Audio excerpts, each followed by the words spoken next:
KayFabe Smark Podcast.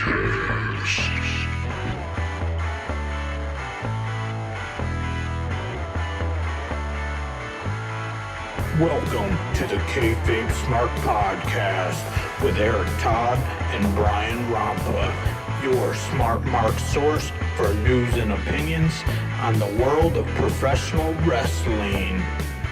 Yo, yo, yo, yo, this is the KayFabe Smark Podcast. This is episode 37. And my camera's not working for some reason, but we're going to keep going here for a second. There we go. Episode 37. We are tuning in live to the KayFabe Smark Podcast. Hanging out with me always is Eric. Eric, what's going on? Sorry about that introduction, but I got a little tied up. My cameras went down, and I got a little confused. We're just going to roll with it here. We're working without a net, people. All right. You know, same old. Celebrated my 39th birthday over the weekend.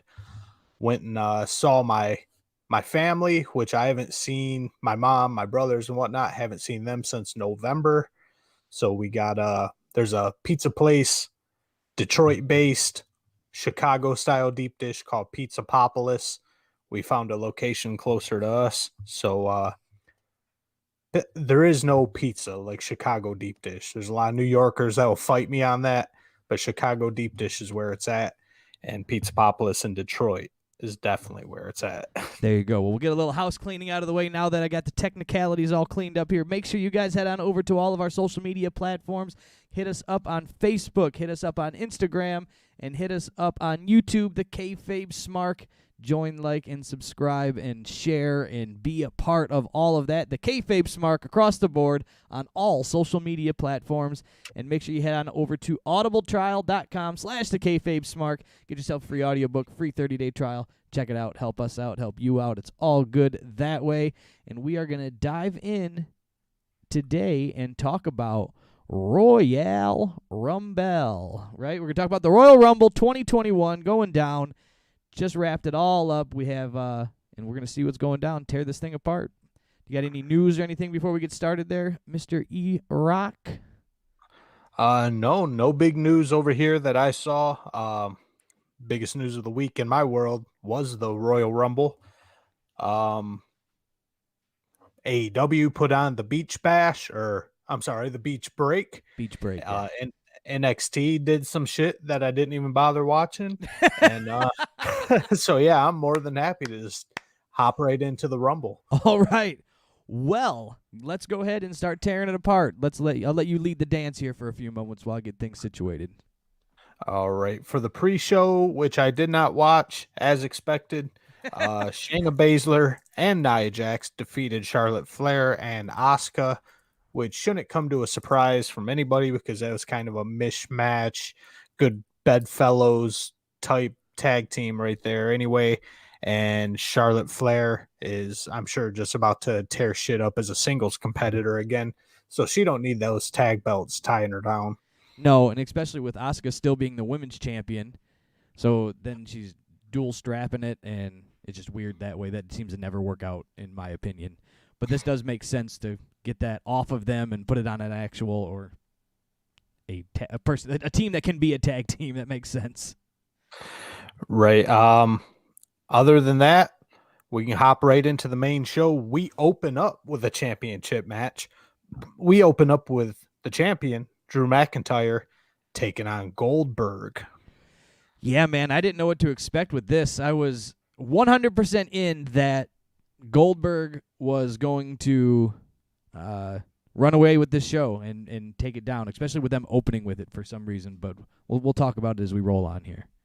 Right. And first thing I wrote down before the match even started was no one in their right mind would think that they would let Goldberg beat McIntyre. It would shit all over McIntyre and take away all credibility. So that being said, I put my money on Goldberg. Now, in that because I have no faith in WWE doing anything that makes sense. Now, the only thing that could have came out of that positive, by now we all know what happened, but by the thing that could have came out positive the other way is if Goldberg does win, Then you get to have, and then my thought was, then you could have Drew McIntyre come in. He wins the men's Rumble. Boom, it's Goldberg, Drew at WrestleMania, and Drew can get his full-on just do at a WrestleMania with people in attendance. And get that WrestleMania pop, like a, hey, sorry kid, thanks for doing the job, but we're gonna come back and we'll get you this year. You can get that real WrestleMania moment. Yeah, I don't know how much is left in Goldberg's tank here. This match is pretty bad. From top to bottom, it was just bad. Well, we'll start with the booking, with McIntyre jumping Goldberg at the beginning with a headbutt and a spear. That's heel shit. So we got Goldberg supposed to be the heel, talking all that shit to McIntyre. McIntyre's been a superhero babyface lately, but now McIntyre's doing heel shit. They take it outside of the ring. Goldberg spears McIntyre through the barricade, which is like super babyface shit, like coming back from being attacked. Meanwhile, the referee, for some reason, even though they started fighting in the ring, decides they're not going to ring the bell and start the match. This thing was just a complete shit show. So I watched this over at our good friend of the show, Jake's house, and a couple people in the basement, staying socially distanced, and and the match starts, and we're going, oh, here it is. They're starting it out with Goldberg and McIntyre, and we're kind of watching it, and everybody's talking. There's 5-6 people, and then all of a sudden we're like, wow, and then all of a sudden they get back in the ring, and then the bell rings. And then we all looked at each other going, well, what was all that other melee about? They just let all that go before the match even started. So it was very strange, and nobody knew what was happening for a hot moment. Yeah, nobody knows what's happening, and that seems to be just the story for WWE lately. Nobody knows what the fuck's going on. But once the bell finally rings, we automatically get a Claymore. Goldberg kicks out. We get 2 spears and a hideous jackhammer from Goldberg. McIntyre kicks out. Goldberg looks legitimately confused because he's performed over 5 moves in this match and it's not over. What do I do now? Has that happened in the past 25 years of his career? I don't know. You got me. But McIntyre finally hits one more Claymore after Goldberg misses a tackle. I think we're under 3 minutes in the official match there. And McIntyre takes it with a Claymore, retains his title, and surprised the shit out of me. Yeah, it's the best way for it to go. I didn't really want to see Goldberg come back and do a part-time another title reign for the next couple weeks, months, at most probably up to WrestleMania. So I'm glad that didn't happen. I'm not sure where they're going to go with Goldberg from here. If that was it. He just came in for the Royal Rumble to work for 8 minutes and then go home for another 8 months. I'm not sure how that works. Yeah, I'm just going to say I'm assuming that the McIntyre Goldberg thing is done since they hugged and Goldberg raised his arm. And, man, Goldberg looked like shit leaving the ring. I get it. He's in his 50s. He's way over the hill as far as a wrestler. But, man, he was so blown up and just limping like a beaten dog on his way out of there. And I think that was legit. I don't think he was selling. Yeah, he just probably that match was pure Goldberg style of the way Goldberg matches always went. It's just, it's not impressive anymore. It was fast, explosive, but boring in the same sense. Yeah, and it's like, I don't know. I'm just kind of done seeing Goldberg. Even 2 appearances a year just seems to be too much. Yeah, he could come back with maybe a special referee or an enforcer type role or something, to involved with a match, but being in wrestling matches is a wrap. Yeah, it's about done on that. So next on our agenda here, we got another championship match. We've got the champion Sasha Banks versus Carmella with Reginald. And first off, is Carmella, I don't know. I don't watch too much WWE. Since when is Carmella top tier championship, like contender material where she's fighting on pay-per-views for a championship belt. This is the second one, right? Didn't she wrestle it? And then they do this at Survivor Series as well? Or was it one of the ones in between? This is the second time these two have fought. I know that for a fact. The second time they fought for the championship. And, I mean, there's not many other... Who else are we going to put in there for? Yeah, I mean, you've got Shayna Baszler, Nia Jax, Charlotte Flair now, Asuka. I've always thought of Carmella as just like a sidekick, a mid-carder, someone who just runs around with R-Truth. They got hot on her and then really gave her this big heel push turn, and I'm not sure, where it's going to go from here, but they're behind her right now and giving her these shots. I haven't been impressed by any of them. Yeah, I don't know. She can work the stick, the microphone that is, and yeah, I don't know. I guess we'll just see from there. But Carmella is with Reginald, and did you know, Brian, that Reginald was actually a performer in Cirque du Soleil? I did not. And he specialized in hoop jumping. So that nobody could write anything better than that. This is legitimate. That was his previous job. With the style of wrestling nowadays being like a fucking gymnastics performance, and then working in WWE where you constantly have to jump through hoops to achieve anything, I think Reginald's going to be top of the mountain anytime soon. Reginald will be able to hang on and keep a job for a long time. He could definitely jump through some hoops for Vince McMahon. But that being said, that was pretty much the most. You blew my mind. I didn't have any way to come back with anything. I was like, wow, there you go. Learn something every day. Yeah. Googling Reginald was probably the most entertaining thing of this match. Besides that, it was just a typical girls match. Reginald gets booted out after catching Sasha Banks, and Sasha hitting the shit out of him.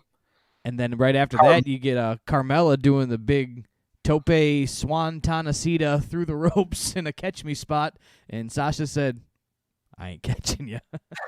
No, I think Excalibur would be pretty pissed at you, Brian, for calling it a suicida when it was a loacida, or a tope when it was a lope or something like that, because she went through the ropes. But man, Carmella completely ate shit. It was almost like a cartoon where your back legs fold over your head. It reminded me of watching Ridiculousness with Rob Dyrdek when he would do the they called it the Scorpion. So he would go through and play all the videos of guys like skateboarding, and then they would eat shit. And he called it the Scorpion when their face would plant and the back of their feet would come over and tap the back of their head. Full Scorpion, and she hit full Scorpion in that. I paused it and rewatched yeah, I felt bad for old Mella there. But other than that, it was just pretty good back and forth, pretty even match. Sasha Banks wins with the bank statement, just as everyone, I'm sure everybody thought. Yes. Sasha Banks ain't losing this match. No. I don't know where they're going with this or what to do now. I can't even fantasy book this one and sit here and think about what they do for the women's championship and where they go from there, because this is the second time Carmella and Sasha have fought. I mean, do you go back for number 3? Are you going to push up like Rhea Ripley into the scene now? Are you going to take Charlotte Flair and run with that? I mean, you got to do something different. I think you can't go back to a third time with these two. But what does that leave for Carmella to go do again, right? I don't know. I just don't know where they're going to go with it, what they do with these people at this point. Well, Rhea Ripley, I think she's been brought up to main roster, as far as I know. But with someone like Rhea up there, the other girls, Sasha Banks, Carmella, Alexa Bliss, all those little girls who do the dainty slaps and prancing around, they're really going to have to step their shit up, because Rhea Ripley fucks people up. And she works like a dude. So it's like, I don't know. With her up there, it's really gonna make wrestlers like Carmella look like shit. So they got to figure something out. I don't know what they're gonna do, but they need to figure it out quick. Yeah, I don't know where they go, but I know where we're going. I think we're just going to the next match. Well, we can go to the little New Day Sami Zayn thing in the back. That was just some bullshit joking around. But the highlight of that segment was New Day's gear. Yes. Tribute to Brody Lee. All three members of the New Day are back there, and they've all got Brody Lee on their gear, and not Luke Harper Brody Lee. This is like Exalted One Brody Lee that they have on their gear, and that shit was dope. That looked awesome. It was cool. Again, I was watching it in a quote party situation, so it missed my radar the first time as people were talking, but then I saw it pop up on my Instagram, and then I rewatched it later, and then yes, it was very, very cool. I commend them for the WWE for allowing it, just because they've been famous for not allowing that type of stuff to make TV. So I commend them. Yeah, props to them big time. Next was our performance from Bad Bunny. Oh God, we're already here. I don't know if I just had a brain fart, or it's the fact that I'm 39, or I don't know. But for some reason, I thought we were getting a performance from Bad Baby, the Cash Me Outside girl from Dr. Phil. So imagine my surprise when we get some Puerto Rican schmuck with a toddler haircut, looking like he's an extra from Rugrats, a bulletproof vest, in a bulletproof vest, rapping in nothing but Spanish, a song called Booker T, while he plays Ring Around the Rosie with Booker T in his G.I. Bro outfit, and never even says the word Booker T. At least in English. Yeah, this was a complete disaster in my eyes. Apparently, it's got about a zillion views on YouTube. Well, but I thought this was a complete piece of shit. Just because it got a zillion views on YouTube doesn't always mean they're watching it because they're enjoying it in the positive sense. They could be enjoying it and laughing at it just the same. I wasn't sure what was happening. I'm not too hip on the Bad Bunny. I knew it was a rapper of some type here coming out, but I did not realize it was going to be in a second language. I'm sure there's a big Spanish-speaking population that was watching Royal Rumble. I wasn't, so I was then disengaged from the situation and could have really cared less. That's the way I stand on that. Yeah, I don't know. This thing was terrible. Booker T stood there completely still the entire time until the end when Bunny gave him the mic and Booker T said his signature phrase, "Can you dig it, sucka?" Yes. And that was that. And then the other thing I did notice was the DJ, as I do DJ private parties and such for a real job. The DJ's setup was not a functioning, working DJ setup. It just had the Bad Bunny logo on the computer screen, and that was a wrap. And the DJ bounced around and held his hands to the headphones and pushed buttons and did nothing. Fiddle, fiddle, fiddle, fiddle, fiddle, fiddle. But I think it was just there for something we will speak about in the nearing moments. Yes. Fiddle Fingers McGillicuddy was scratching records and playing music on a screensaver. It is what it is. Cool. And we go into something about the same level as exciting, the Women's Royal Rumble here, because why not have the exact same match that everyone's anticipating later in the match? Why not have it with women and take all the piss out of the actual one that we're here to see? Whatever. That's WWE for you. But we start out with Bayley and Naomi, number 1 and 2. I had Bayley in my final 4, so I immediately knew that I was fucked. There was a chance she could go far starting at number 1. She's had a lot of momentum behind her, and she's no schlub starting at number 1. So it's Bayley for the love of Pete. I thought she had a good fighting chance to prove she's going to be like the baddest bitch and do this thing. I was number 1 to the end. I won it, There's a lot you could work with that with Bayley. She could really use that cockiness behind her. She would know how to use it. Well, you got more faith in Bailey than I do, but yeah, Bailey and Naomi started out typical bullshit, just people doing stuff to each other. First person eliminated did put a smile on my face. The very first woman eliminated in this Royal Rumble was Shitsy Blackfart, and I heard her only music from here. I heard her music hit, and I said, "Oh no!" And they, you saw the name and everything pop up on the Titantron deal, and I said, "Is she gonna come out in that stupid tank?" And she did. And you know what I said while I was watching it? I said, Eric would hate this. He's going to hate this if he was watching it now or in a little bit. He's going to be mad. And then they did the lineup to shoot the stupid beanbag or whatever it is, and then they missed. It was, when she came out, it was a hot mess for Shotzi Blackheart. Wasn't too impressed with that. Cool, she got to come up to the Royal Rumble, but I think she needs to spend a little more time in NXT. Yeah, well, she was first eliminated, so that was A-okay in my book. I got a text from... I was going to say, I got a text from a good friend of the show, Andy. He texted me and said, oh, now I got a brain fart. Who was the second person in the ring, 1 and 2? Naomi. He goes, Naomi is working like The Undertaker these days, 1 match a year. That's true. I haven't seen her in her blinking ass shoes and God knows how long. Since last year's Royal Rumble. You can even hear Bailey, if you go back and rewatch it. She says, hey, I remember you from last year. Well, my favorite female wrestler, besides, apparently I got a thing for Australians because Rhea Ripley is my number 1. Number 2 in my book is Billie Kay from the Iconics. I don't know why I love Billie Kay, but she's fucking awesome. Well, we get a special appearance from Jillian Hall, and we get an impromptu team of Jilly and Billy going at it in the Women's Royal Rumble. So there was some entertaining aspects to this match here. Yeah, there was some stuff. What's her name, too? Billie Kay? Is that what we just said? Yeah, Billie Kay's from the Iconics. Yeah, she was outside the ring for like 15 minutes. She went and sat at the commentators thing. She kept trying to give people autographs and 8x10s.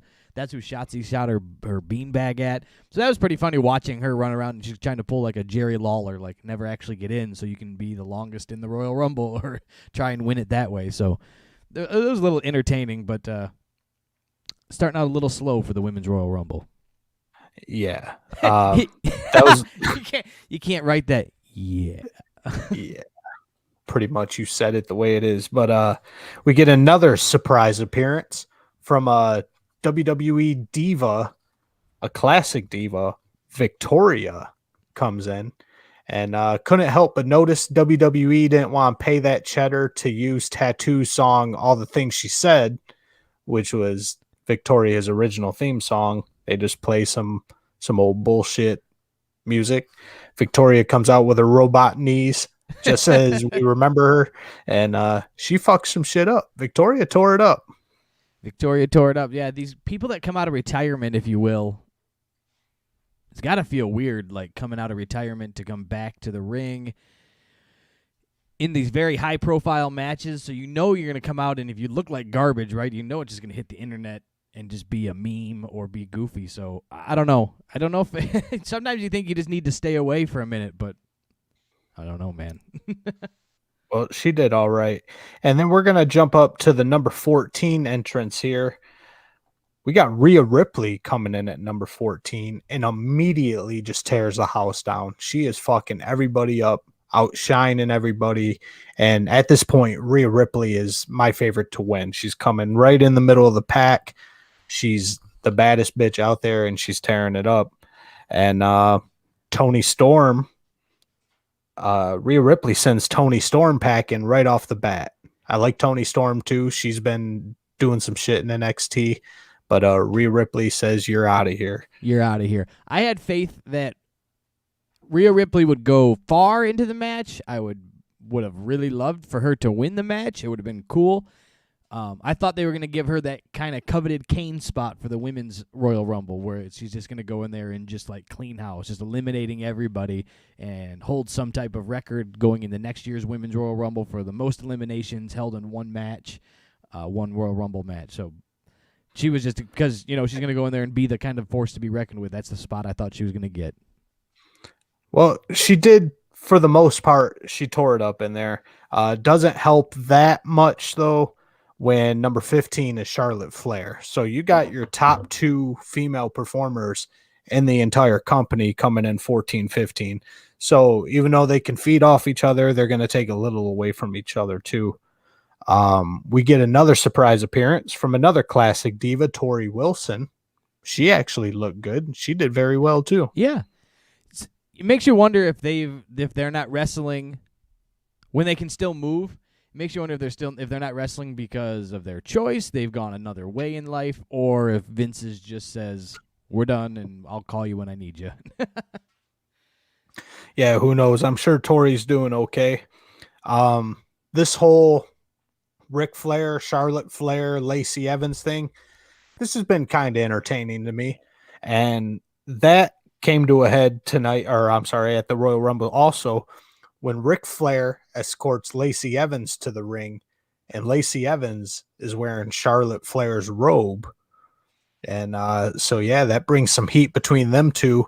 And I wouldn't mind seeing a Lacey Evans, Charlotte Flair feud continue for a while. Oh, yeah, I think there could be a lot of fun stuff that could happen here, especially with Rick on the side of Lacey Evans. And you would know eventually it would be just a turn, and he would it'll go maybe not a long time in current wrestling situations, but they'll run it, and then it'll end with Rick turning his back on Lacey and raising Charlotte Flair's hand in the ring because we're family. Yeah. That North Carolina family. From North Carolina. Oh, God. We don't got to talk about Kenny Omega. Alicia Fox enters the Royal Rumble, and she is followed closely by R-Truth. R-Truth in the Women's Rumble for some reason. I don't know. They played some people say I think officially in it. because he was doing that gimmick where he's always confused, like when he thought it was WrestleMania or John Cena was there, and they told him it wasn't WrestleMania, it was Fastlane and all this stuff. Well, he thought he was going to be in the Women's Rumble, and then a bunch of slubs find him running down the ring to try and win the 24/7 championship. So we find a breakout impromptu 24/7 championship in the middle of the Women's Royal Rumble. Here we go. Alicia Fox pens R-Truth for that coveted 24/7 championship. But Alicia Fox is shortly eliminated by Randy Rose. After that, R-Truth pens her again, gets his title back, just as suspected. Just as suspected. Hits the bricks. Naomi. We get the Naomi patented feet not touching the floor thing that seems to happen in every Royal Rumble. Bianca Belair. Bianca Belair, yada, yada, yada. Belair gets sent out, but she's holding the ropes with her feet. Then Naomi grabs Belair's hair to get in the same position, and so they're both hanging out by their feet there. Yeah. And this whole spot takes way longer than it should. I swear we're sitting there for a minute, 90 seconds, 2 minutes, something like that. And everyone in the ring has to just act busy doing something else so that these two fucking idiots can hang on by their feet and maneuver their way back into the ring. It's like man, I was pulling my hair out at this point. It's like they're at work and they're trying to pass the last 20 minutes of work before starting a new project. We're just gonna look busy. I'm just gonna sweep over here and move this over here. I'm just look busy in the background. keep moving so they don't fire me. Yeah, so they get back in the ring finally, and then everything can commence. We get Alexa Bliss coming in, happy-go-lucky Alexa Bliss starts her transformation. I thought that we were when those screens went out in the back and the music, and was gonna go black. I thought we were gonna get the dark Alexa Bliss, the fiend Alexa Bliss, however they're wording it these days. And then I had faith that we might see Alexa Bliss go the distance. No, that was short-lived. She didn't even get to finish her transformation before I believe it was Rhea Ripley just tossed her out on her little ass, and that was the end of her for the night. Yeah. And I was very surprised on a few of these that I was like, well, there's a front runner for me, and Alexa Bliss. Hey, all right, hold on. No, well, that was short-lived. Thanks for coming. See you at catering. Yeah, and that was that. We're down to our final four here. We've got Natalya, Charlotte Flair, Bianca Belair, and Rhea Ripley. God bless Natalia. You just know it ain't happening. Right. So, and Natalia will be out shortly. Nobody thinks she's going to win. Right now, I'm torn between. I don't think anyone in their right mind thinks Bianca Belair is going to win. So, I'm torn between Rhea Ripley and Charlotte Flair. I legitimately think Charlotte's taking this, but I want Ripley to win. Flair's out. And it's like, well, we're down to Bianca Belair and Rhea Ripley now. And then I didn't have faith. Now I picked Bianca Belair at the party there for our little pick'ems pool, and I picked her for the winner on a whim from a hunch, from a hint from our good friend Andy. He said, Bianca Belair's taking it. And I said, I'll go with your hunch there, fella. And I wrote it down on the board. And but then I saw Rhea Ripley and Bianca in there, and I said, it's Rhea Ripley. She's been eliminating everybody crazily, and this is all her time to shine. And then, no. No, then some more horse shit happens where they both almost get out of the ring, and there's been controversy on the internet about this one of if Bianca's feet touched or if Rhea Ripley's feet touched, but none of that matters anyway. Bianca Belair ends up eliminating Rhea Ripley. Belair delivers a nice tear-filled speech, and she did what she came to do. Now she's going to WrestleMania. Yeah, they really picked one out of the back of the pack there, didn't they? Nothing against, she can perform. She's a great, worker in the ring, but they just said, you haven't done anything yet. Come here, you. And pulled her out with so many other bigger stars that are a little hotter at the moment right now, right? With your Alexa, especially Alexa Bliss. I mean, she's all over. She's on TV every 10 minutes. So I thought they might take her to the top. I think Bianca's getting the Kofi Kingston treatment a little bit, to where she has been absolutely busting her ass and performing well and doing her job and beyond. And the fans absolutely love her. And I think WWE's just responding to the fans at this point and giving her what she deserves. She's been busting her ass in there. She's not the typical WWE women's star, but they're going with what the fans like. Hey, and you know what? We've been saying that they need to give what the fans want, even if I am an outlier of the fan. Not saying that I choose that I don't like Bianca winning, but I'm saying even if I'm not on the side of it, if the majority of the fans are wanting it and they give this girl a shot or they give that guy a shot because the fans are behind it, I'm kind of for that for a moment, because it's been so one-sided the other way where we never got anything that the crowd that nobody wanted. Like, even if you hate, you just be like, why are they doing this? Just do something different. They were just giving us the same old spoon-fed shit. So I'm okay with some wild cards. Yeah, it was nice to change it up a little bit. And then we go backstage, and we've got Miz and Morrison trying to get a meeting with Bad Bunny. Oof. Yeah, this is apparently what we need. Just more stupid acting comedy bullshit, and that's exactly what this is. But not even good acting comedy bullshit. Oh no, it's assumed that it's horrible. So yeah, that was what it was. We get another little appearance from Booker T, and yeah, that was that. And thankfully we get to move on to our next match, which was the other championship match, Roman Reigns versus Kevin Owens in the last man standing match. Yeah. This was overall, we'll go through the dance here, but overall, not too bad, and we'll talk about it from there. Why it doesn't get a, hey, this was really good. Yeah, this started off great. So these two are brawling, of course. It's a last man standing match, and Kevin Owens is involved. So it's going to be a brawl. We're immediately out on the floor. We're working as far away from the ring as possible. We're working up the wall of TV screens there. Reigns, we're immediately taking it to 10 right off the bat, with Roman Reigns hitting Kevin Owens with the Superman punch and throwing him about 10 or 12 feet off of the rafters or whatever the hell those things are, through some legitimate tables. Owens gets up at 9. We're taking it to the top right from the beginning there. It was a heck of a table spot for KO to take. I was pretty impressed with it. I was really rooting for a KO win so we can get a KO mania at WrestleMania. So I was heavily behind Kevin Owens in this. So we will keep talking about this as we go, though. Just want to know where I stood.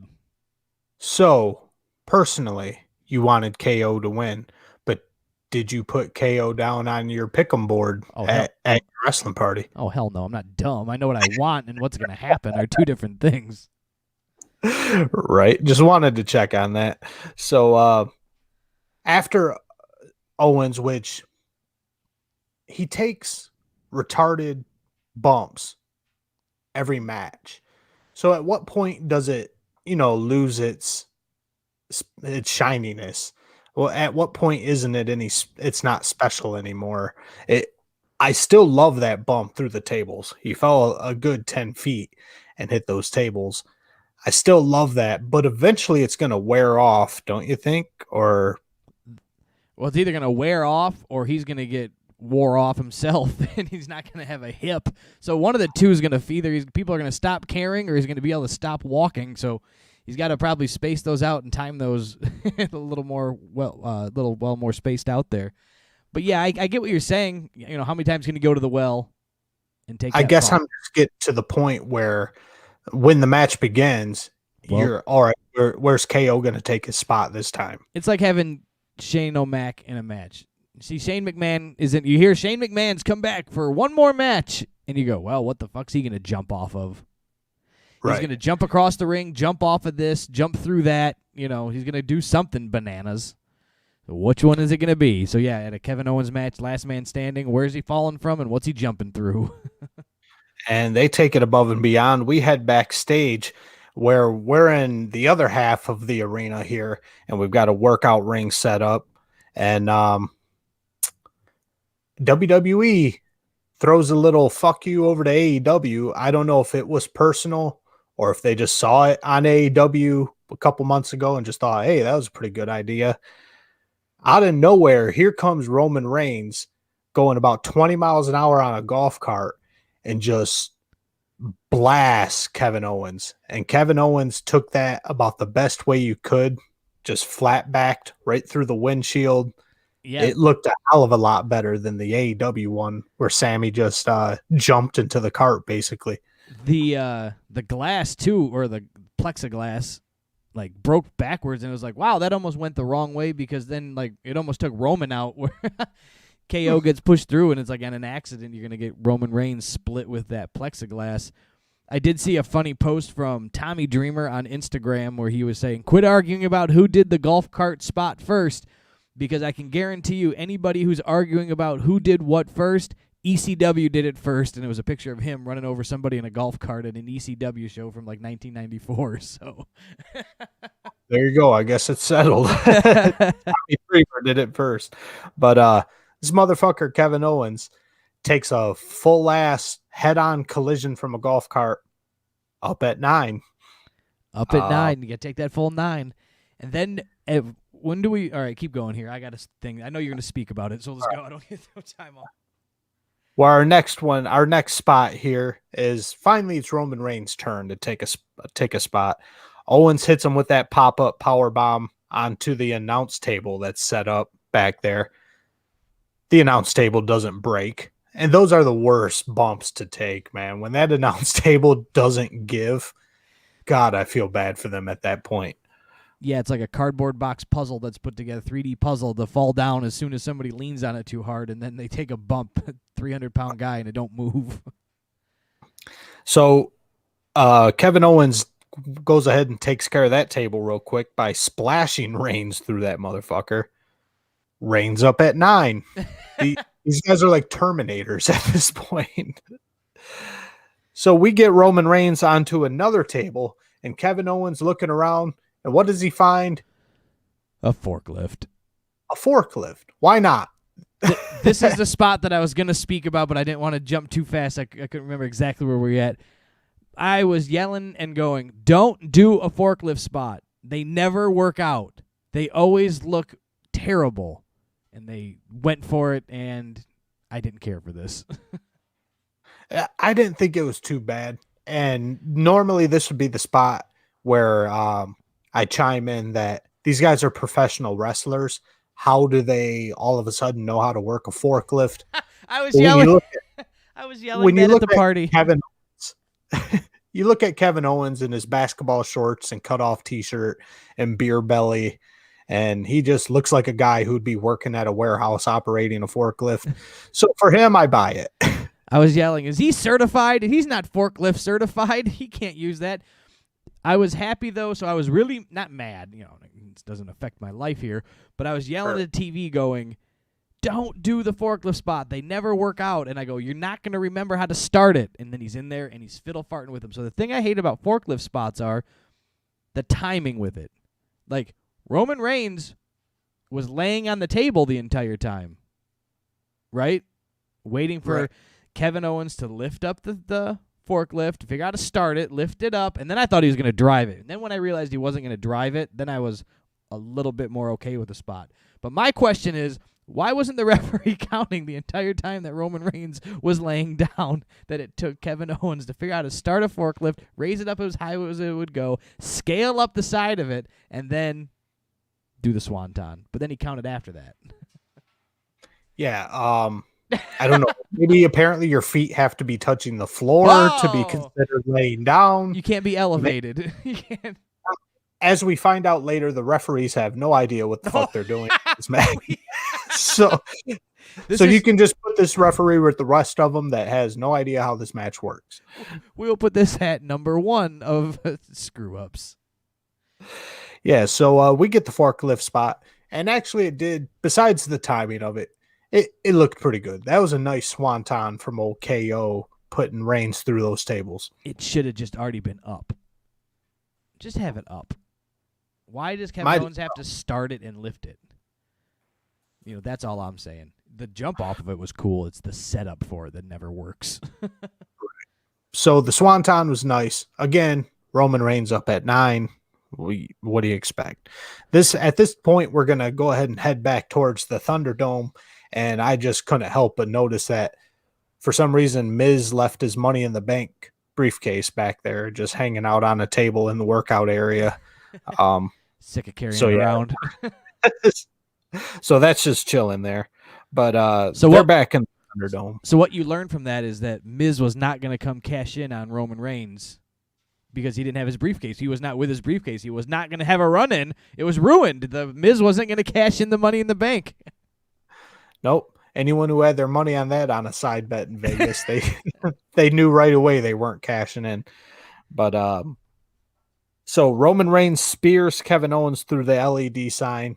And how can we spear somebody through LEDs and not get a 4th of July fireworks show with sparks and fire going everywhere? It just kind of fell apart there. All fucking 6 watts of LED power that is zolting through there is sparks that looks like it was lighting up New York City. Usually that's what happens, but they dropped the ball on that one. No sparks with these LEDs. Right. That's usually the spot, yes. Now this was a pretty cool camera trick right here. Kevin Owens looks like he's flat on the floor, the regular ass floor, and the referee's counting, and he gets to 9, and KO hasn't even started getting up yet. And he just rolls his chubby ass to the side, and it turns out there's a ledge right there. So within a half a second, he's able to roll off the ledge and land on his feet. And I thought that was a pretty cool spot right there. Because I thought for sure he was just on the floor. Yeah, it was a weird angle. And then just like that, he lands always like a cat. He always lands on his feet. And we are still going here with only 9 counts so far. Yeah. Now, Brian, time to get to the meat and potatoes. Here's where things fall apart. Roman Reigns found some handcuffs and a gold or glove. leg irons, whatever, because they're about 30 feet long. And Kevin Owens gives him a good old stunner there and beats Reigns with the handcuffs, using them kind of as brass knuckles a little bit. Takes away Roman's own weapon. For some reason, Kevin Owens, even though this is a worked match and it's supposed to be worked well between these two, that it seems like there would have been an easier way to cuff old Roman so that he could actually get out of the cuffs. Kevin Owens finds the most complicated way to handcuff this motherfucker. He's got the cuff on Reigns' wrists. He's weaved it probably about 30 times through this setup lighting rig or whatever. Hooks it way in the back, and unless these are trick handcuffs, there's no way Roman Reigns is gonna get out of this thing. Yeah, it was pretty rough. Like the way that he did it looked intense. I'm going, okay, well, they got it really stretched back there, and then then you got the referee starting to do his count now, right? Because Roman's off of his feet. Yeah, Roman first he gives KO a nut shot so that we can buy a little time for Roman to get out of this sticky situation.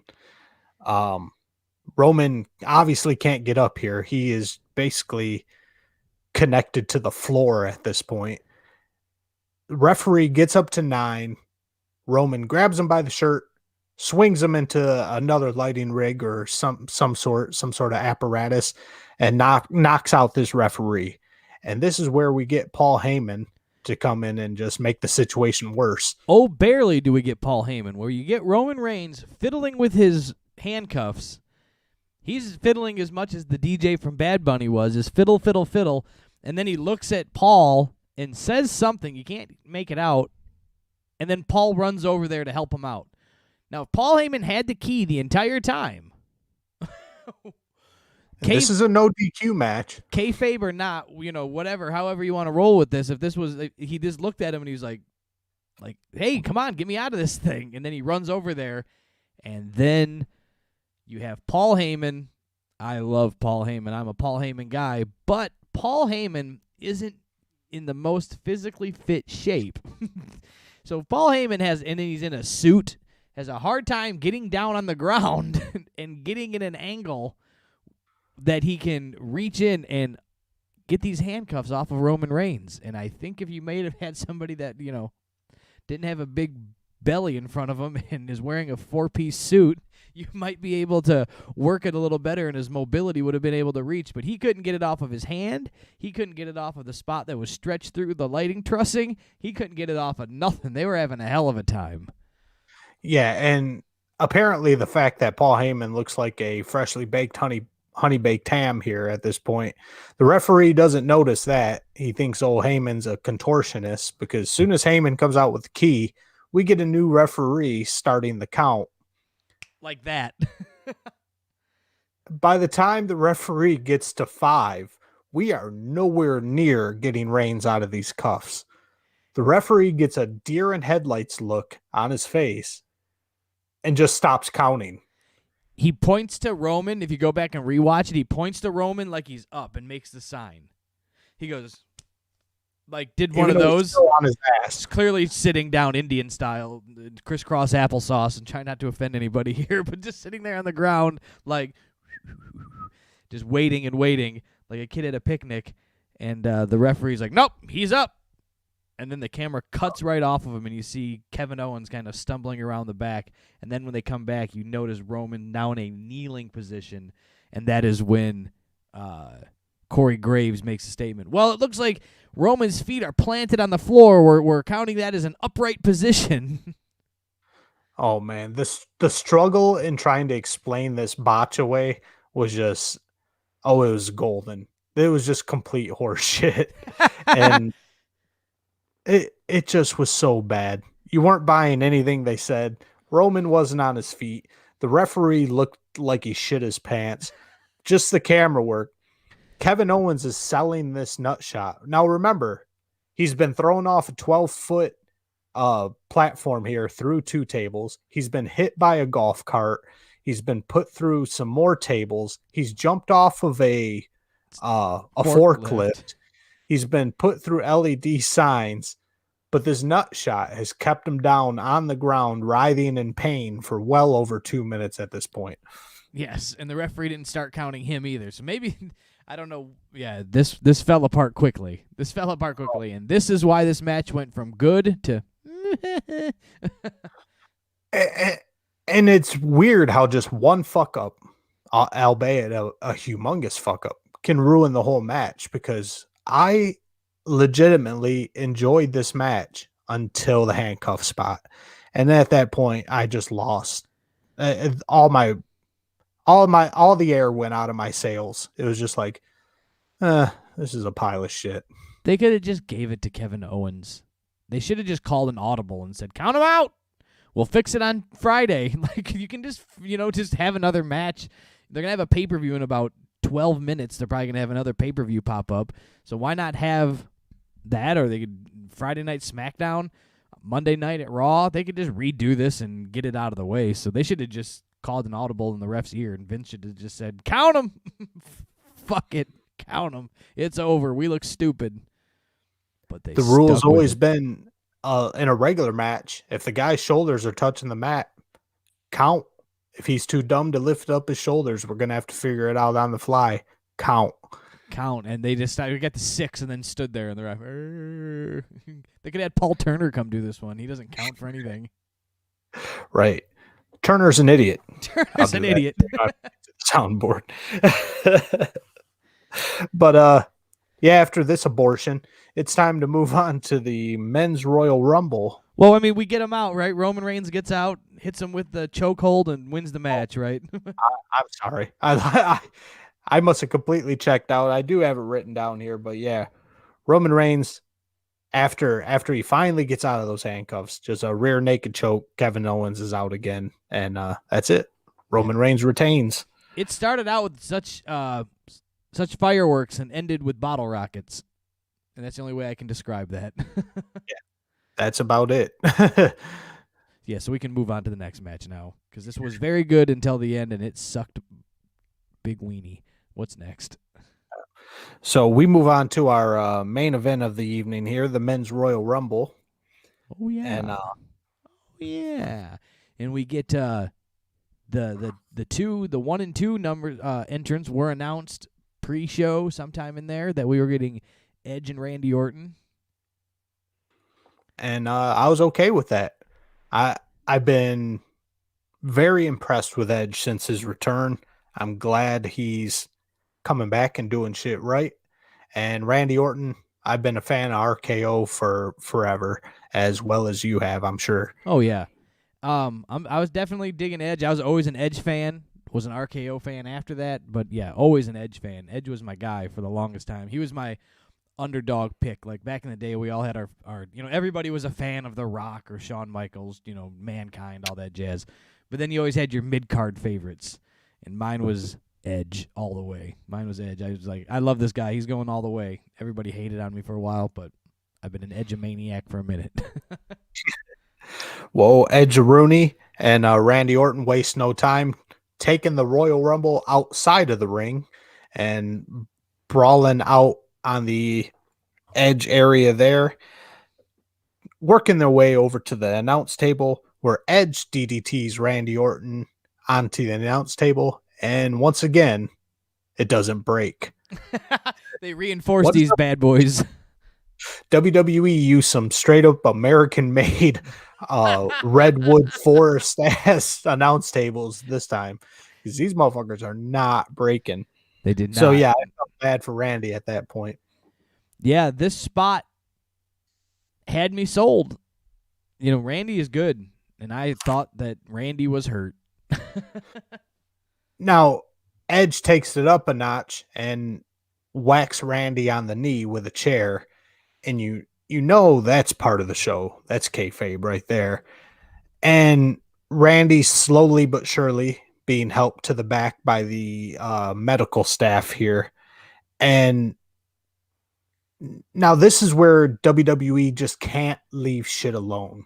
This is where they're treating us like we're mental midgets here, because they should have just left it alone.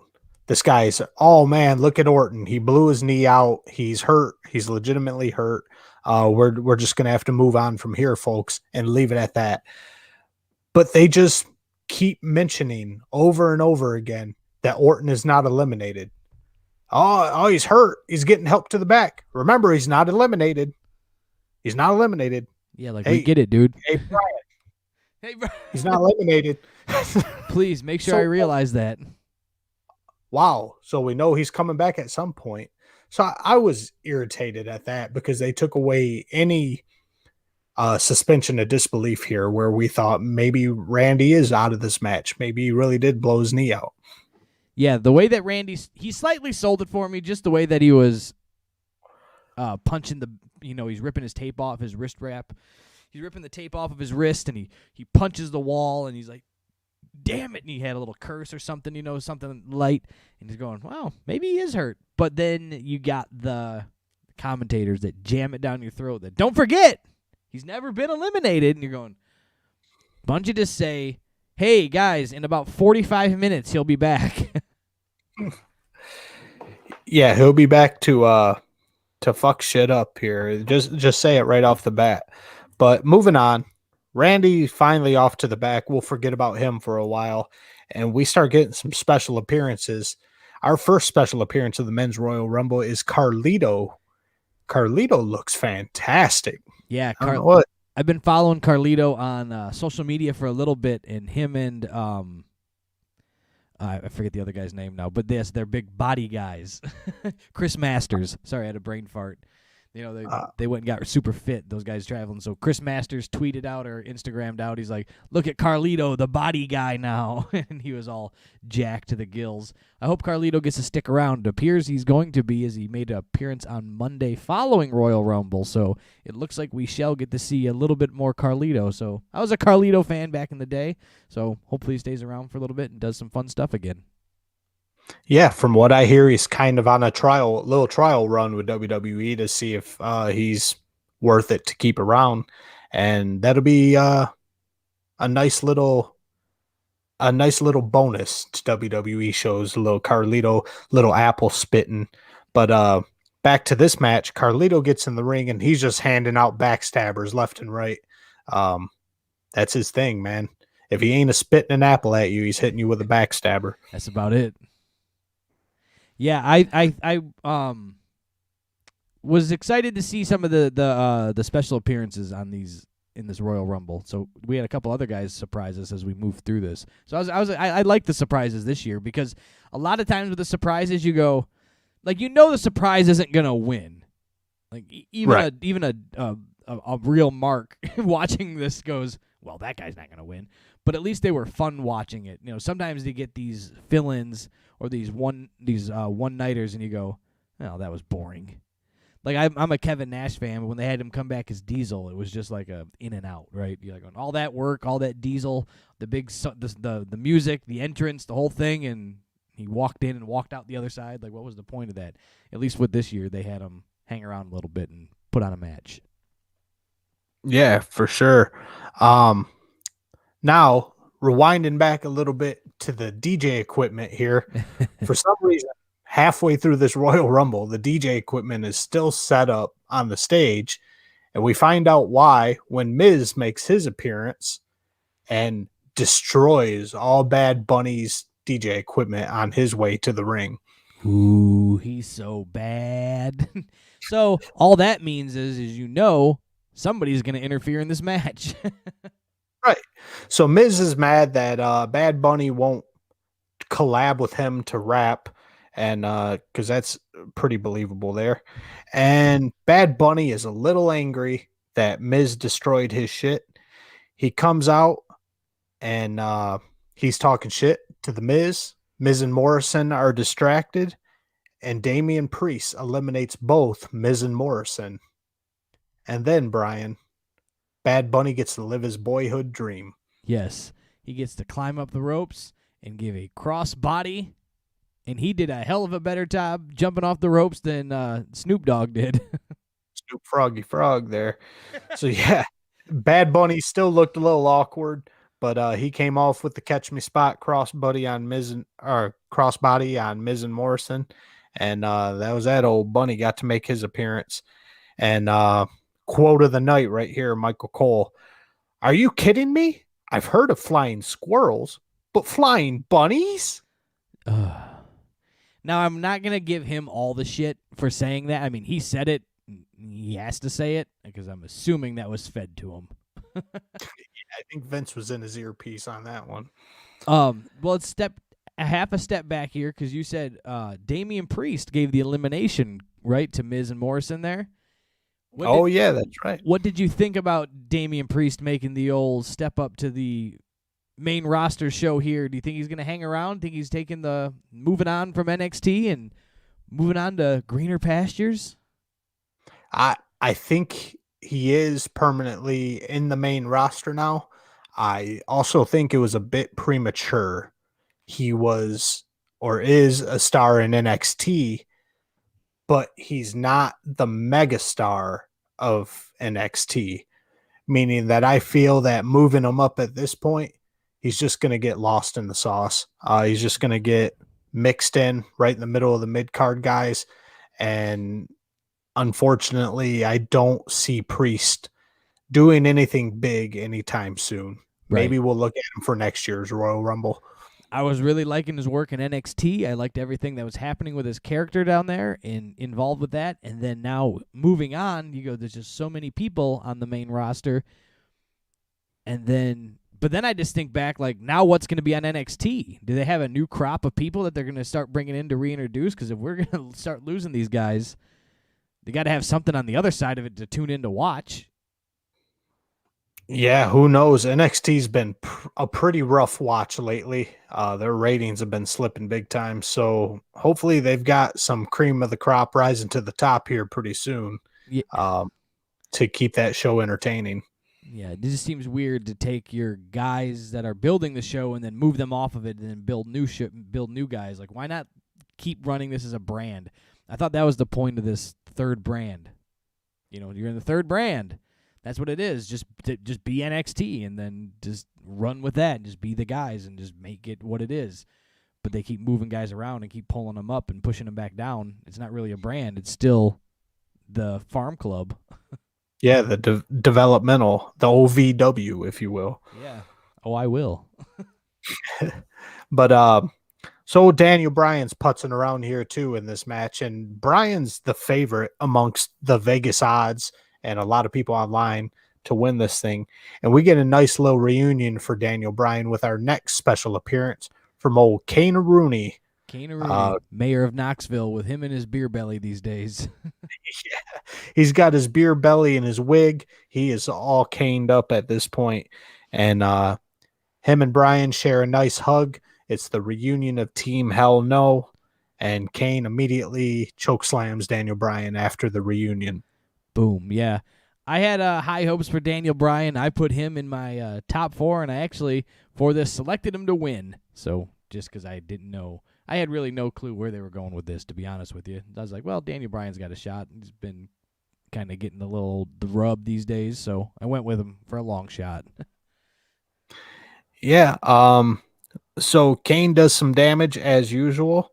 And at this point, Michael Cole, he's just batting 1,000 this time. Now he's on birthday duty. We're in the middle of the Royal Rumble for getting your shot at the title at WrestleMania. And Michael Cole is letting us know that it's Finley's birthday and also Giant Gonzalez's birthday. So, yeah, thanks, Michael Cole. Appreciate it. Cool beans, guy. We get our next special appearance, and this one's a little more special than the rest, in my opinion. We get a special appearance from Hurricane Helms. Now, why this is special in my book, Brian, is because back in early November, old Hurricane Helms was on AEW. Yes. He made an appearance at the Hardy Compound match there. And I want to say this is the very first person to make an appearance on AEW television, and Vince still brought them back to do an appearance on WWE television. Not only did Vince bring him back, Vince signed him to a deal, and he is a backstage producer, whatever they call those guys now. Those like a backstage coach producer that goes through and helps guys set up their matches. Oh, wow. So he is doing that. So he said, whoop, you're going to work over there? Come sit over here. Come sit over here. You've been in the company before. I like what you do, and you're a hard worker. Please come over here. Don't go work over there. So, yeah, he brought him in, and he's getting a producer backstage role. Oh, that's awesome. That's just a huge contrast to the Vicky Guerrero situation there, where she let WWE know, hey, if you guys aren't going to work with me, I'm going to go do some shit with AEW.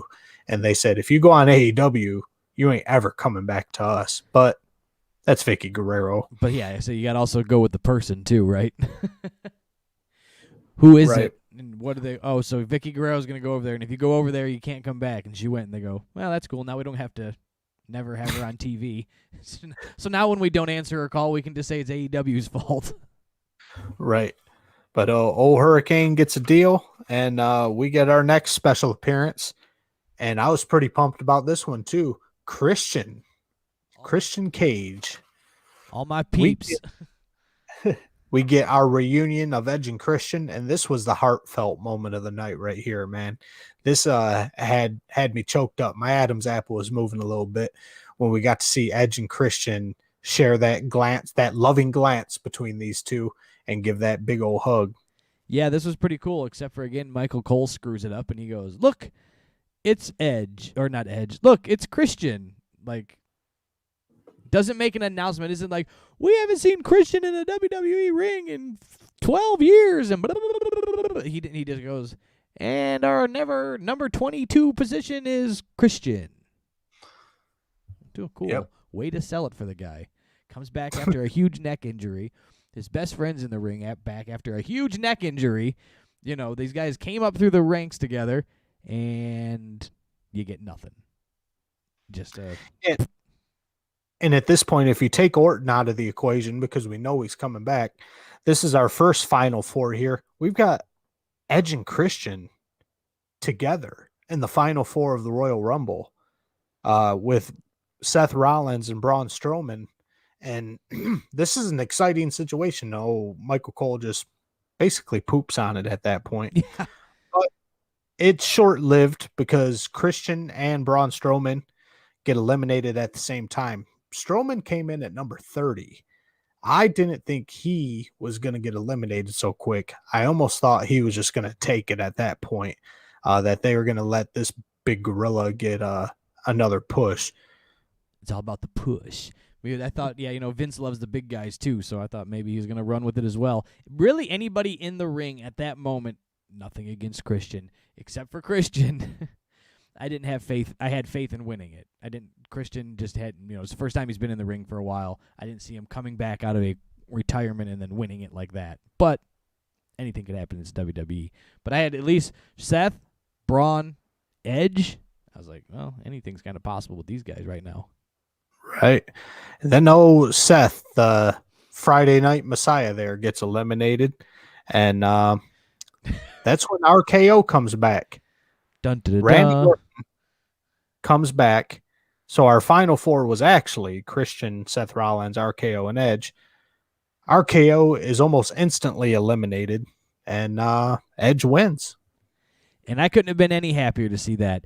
And I'm even just as happy to read what Edge had to say in the Bleacher Report, I believe. I read this. It was stated that if he's going to be involved in anything, he's involved with everything, and he will be there full-time, all the time, until he is not needed around anymore. It is not a, hey, I won, and he's going to disappear and go away until WrestleMania or come back here and there. If he's involved, and he's going to be around. And I like that. Well said, Brian. Now, the surprise of this Royal Rumble on my mind was I honestly thought Brock Lesnar was coming back at this point. I thought maybe he was running a little low on funds in his hideaway up in Canada, and I thought maybe he'd swing in, collect a cool $1 million, take the Royal Rumble win, and head to WrestleMania for another $1 million. But no sign of Brock Lesnar whatsoever. Nope. I think he's laying low for a while. And I think to make Brock as special as he needs to be, he needs to, go home and learn a new move, and he can come back in a year or something. I think he needs to go out and just kind of be Brock and do whatever, and then come back and just be. He can come back again. I still think Brock can come back again. It just needs to be some time needs to separate us, and it'll make it that much more special when he comes back. True. I don't think this is the end of Brock. I think he will make another few appearances here and there. I believe he's in his 40s now, so but in tremendous shape. I think he's got a few more years in him. Yes, sir. And that was the 2021 Royal Rumble. Now, as far as the Wednesday night shows, I didn't watch NXT. I looked up the results, wasn't impressed, so no need to go through that. But I did watch AEW if you want to do a quick run through on that. We got plenty of time. We can shoot right through this, and because woof, AEW was a hot one for their special show. Oh, yeah, this was a mess. So this is the AEW Beach Break, which AEW is famous for doing special episodes of Wednesday night things. NXT always follows suit. So I think, what was NXT's special name for I don't even know if they did or not. I was waiting for it, and I never really heard anything, so I was very surprised they didn't go for something. Well, I don't know. Well, in this Beach Break on AEW, we start off because we can't have a couple battle royals on WWE without AEW responding with a battle royal of their own. We've got the tag team battle royal going on. The winner of the tag team battle royal gets to challenge the Young Bucks at Revolution, or if the Young Bucks win, they get to pick their opponents at Revolution. Yeah. Dun dun dun dun. And then this thing gets underway with about 1,000 tag teams. Yeah. And that's right off the bat. I'm just completely ADD'd out because we have all the teams. Oh, I'm sorry. I'm getting a little ahead of myself there. So we've got a bunch of teams on the outside of the ring, and then we're announcing the top teams that are in this thing. We've got the Inner Circle. We got those two guys who rap, blah, blah, blah. Then the old Young Bucks decide to make their appearance, and they're not even trying to hide this shit from us anymore, Brian. We've already, as the Young Bucks are making their entrance, we've got two pockets of wrestlers on either side of the stage huddled up, just teams mixing together, friends and enemies, heels and baby faces, just all huddled up on the sides of the stage. That way, old Matt Buck and Nick Buck can fly off the stage and do catch me spots right at the beginning. And that's how you know it's just going to be a shit show. Yep. Not much more to say about that. AEW pulling out all stops here. They put some money out to get a hold of Sammy Hagar from Van Halen and have him record a little message talking about what big fan he is of Sammy Guevara and Jake Hager, Team Sammy Hager. And you can tell he has no fucking idea who Sammy Guevara or Jake Hager is. I'm not positive that he knew what he was talking about in general. I think that they handed him a camera and said, say something. He didn't know what Sammy Hagar was going for. He didn't know if it was wrestling, boxing, tennis, badminton. He's like, yeah, Team Sammy can't lose. Yeah, Hager, woo! Well, after that catch me spot and old Sammy Hager there, we've got just pure chaos. We've got every tag team, made up ones, real ones, everything. We've got every wrestler in the company basically in the ring at once. And I just can't keep up with this shit, man. It's just nuts. And then old Luchasaurus comes in and he's cleaning house with the most awkward kicks and punches and leg slaps. Old Luchasaurus looked like an awkward toddler out there. The thing that confused me about the match is I didn't understand if, okay, me and you are a tag team and I'm in the ring here and I get eliminated. Are you eliminated too, or did you stay in still representing the team? That's what I didn't understand for a minute. And finally I put together that our team is still represented with one representative in there. Yeah, they actually, AEW did a pretty decent job at that after our first elimination, which I forget who the hell it was, but they did say that once one member is out, the team is still represented. So that worked out well. I guess it would have been a little botchy, a little jumpy if they had to, go through and Isaiah Cassidy got eliminated. So come on, Mark Quinn, we got to pull you out of the ring too. It would have just went a little more shitty than it actually was. No, well, that's what I was thinking, but I missed that rule announcement, and I was a little confused on what was supposed to be happening. So yeah, Matt Buck was eliminated pretty quick. Nick Buck gets eliminated by the Good Brothers there, and MJF and Jericho strike the Young Bucks pose in the middle of the ring, and I thought that was pretty cool. There, a little heel shit going on with MJF and Jericho. The spot with the Young Bucks and with the gosh dang it, with the Good Brothers. I'm sorry, guys. With the Good Brothers, that part kind of bugged me because again, in AEW fashion, they were friends, 3 weeks ago. They all reunited. Then they were not friends the following week. Last week they were friends because they were in a 2 tag team match. And then this week, when in Private Party, they come out and they eliminate Private Party because they've got their beef with Private Party because they're going to face at the Impact pay-per-view for the Impact Tag Team Championships because Private Party is the number 1 contender over there. So, and then the Young Bucks get mad, though, when they interfere in the match. Well, they didn't eliminate you, so who cares? They eliminated another team. Let's move on. And they're hooping and hollering and now yelling, "What are you doing? Why are you out here?" Blah, blah, blah, blah. It's like, they're supposed to be your buddies. Give them a 2 sweet when they eliminate Private Party and let's move on. But now they want to be super babyface Young Bucks, and the Good Brothers are supposed to be the heels. And last week they were a team, but the week before they didn't like each other. It wasn't last week the Good Brothers wearing the 2 sweet reunion shirt there? Yeah. So I don't know. This is just, it's all over the place. It's just chaos booking, and we just add to it right here where we have this whole fucking weird spot to show Jungle Boy as show his endurance and show his toughness and his willing to stay in this match.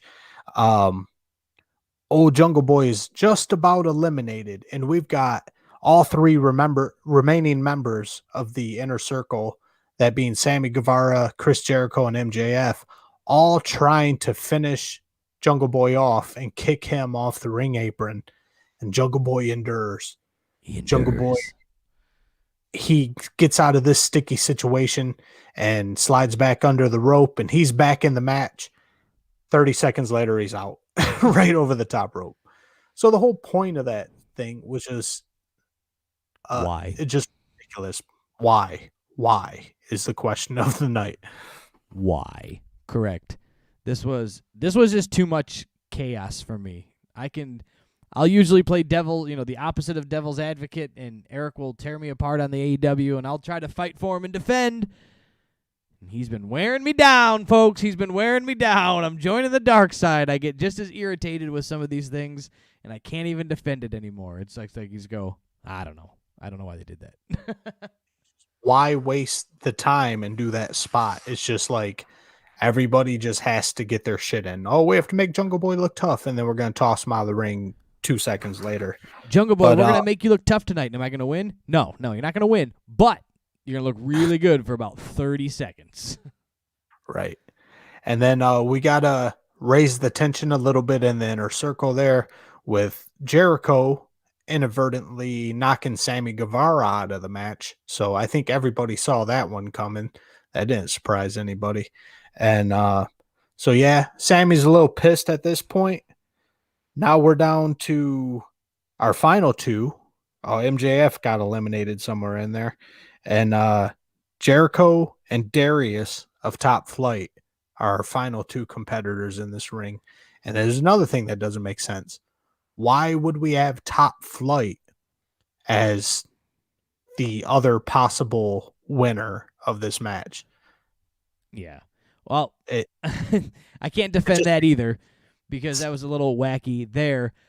I thought I was watching it and I'm going, don't do it, don't do it, don't do it, don't do it, don't do it, don't do it. And it was Jericho was playing into the moves.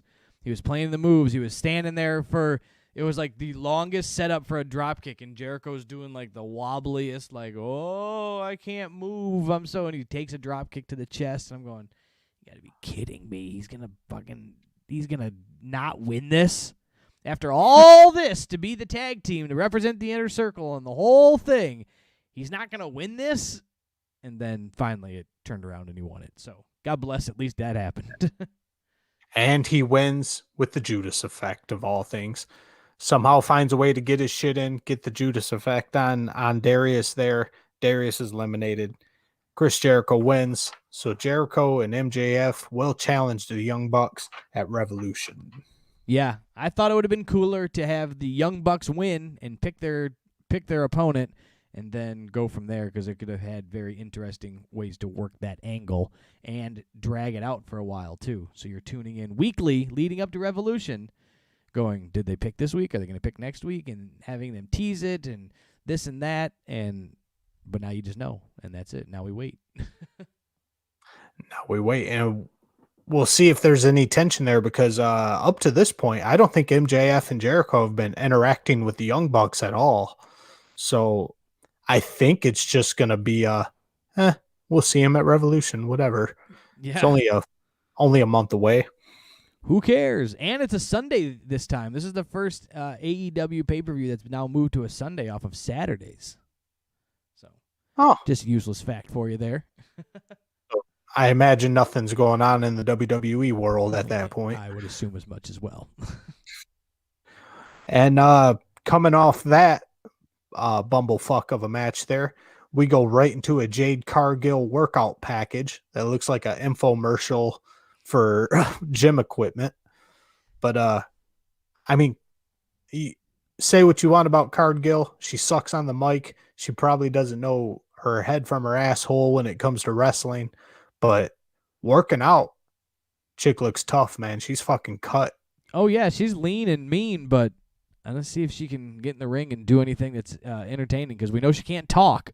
She's got a look, and she can't talk, so hopefully maybe she knows how to work a little bit. Yeah, so I don't know. We'll see in a couple weeks here. And then we've got old Schiavone announcing Darby Allin to come down to the ring and announcing Sting to come down. And is it every single time Sting walks into the arena, anytime he does anything, anytime he shows his painted face, it has to snow? Yeah, it's his new gimmick. That's why his face is white. He has white face paint. It's snow actually on his face. And who knows where the whole snow thing, just because he came in at that winter blast or whatever it was. Winter blast. At our sledding event, yes, at winter's coming, Sting made his appearance, and so now it snows. Snows in Florida every time. Every week. I'm sure it snows in Miami, if you know what I mean there. But but no, so yeah, Darby and Sting, they're in the ring, and we are immediately interrupted by Team Taz. Team Taz have been barred from the building because they beat up all those innocent T-shirt workers last week in the loading docks. Yeah, and then they listened to rules now, so they didn't come in. They said, last week we beat up people in the loading docks and slammed them through tables. This week we were told we're not allowed to do that, so you know what? We didn't know. Now we'll listen. We'll just stay outside. We're going to stand outside, and for some reason Brian Cage decided he wasn't wearing a shirt this week. He's just walking around the parking lot in pants and bare-chested. Yeah, he can't ever figure out what's happening. What he needs to wear. When does he wear wrestling gear, and when does he not wear wrestling gear? Yeah, or a shirt for that matter. You're in public, man. Cover it up. It's not like you're in a match in Impact letting Tessa Blanchard beat you clean. You're outside in a fucking parking lot, bro. Yeah, put a fucking shirt on. You got it in. But Ricky Starks says that when Ricky Starks looks into Sting's eyes, he doesn't see the icon anymore, Brian. You know what Sting has to say to that? No, I forget what he said, but I will remember in about 2 seconds when you tell me. Don't. It's very unmemorable, so I don't blame you. Take a closer look. Oh, that's what it was. I knew it was stupid. Fuck off, Steve. You asshole. Steve Borden. You want to know a fun fact about Steve Borden here? Sure. I don't know what his rules are now that he's an active wrestler again, but he would do conventions and shit, and he would show up for whatever his base rate was, who knows, 10 grand or something like that. The motherfucker would add $5,000 if you wanted him to paint his face. Just extra 5 Gs. Yeah, say his base appearance is 10 grand to show up to your stupid convention. If you want him to paint his face like Crow Sting, he'll toss another 5 grand on there. And then still charge you $45 a picture. Oh, yeah. Oh, Borden ain't no fool. Evidently. He knows he'll pay it, too. He's got that 5 grand face paint. But that's about that. So we're just looking forward to that street fight there with the Team Tazlos versus Ricky Starks and Sting, the Stinger there. And moving on from that, we get our it's Sting. Go ahead, sorry. We get Britt Baker and Thunder Rosa package, and we get to see the heat between these two and how it all came to be. Now go ahead. You go first. I was gonna say, for some reason, I've seen Thunder Rosa. Back when I used to watch NWA, I was familiar with Thunder Rosa. I've seen her few appearances on AEW, but for some reason, in this package, and just hearing her talk and cut promos more and more, I've determined that Thunder Rosa is that Latina girl that you meet at the bar, and you date her because she seems really exciting, and then before you know it, she's pulling a switchblade out of her titty and threatening to cut off your dick because your sister called your phone. That is Thunder Rosa to a T.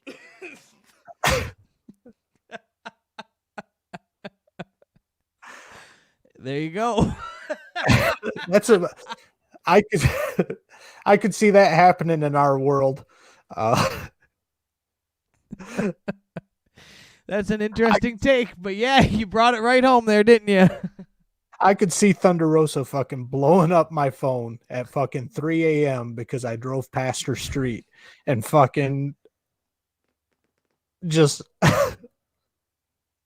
threatening to fucking kill me. Thunder Rosa's a crazy bitch is basically what I'm getting around to. It would appear to be so. It would appear to be so. And that package right there, AEW, for once again, AEW is doing their job, and they made me want to watch this match. I love Britt Baker. I wasn't terribly enthused to see Thunder Rosa, but once I saw this package, I'm like, you know what? I'm kind of invested in this feud right here.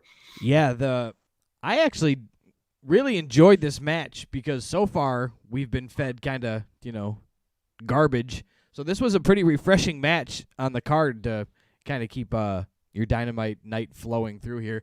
I liked the match. I wanted to see the match, and I thought the match delivered in all three points there.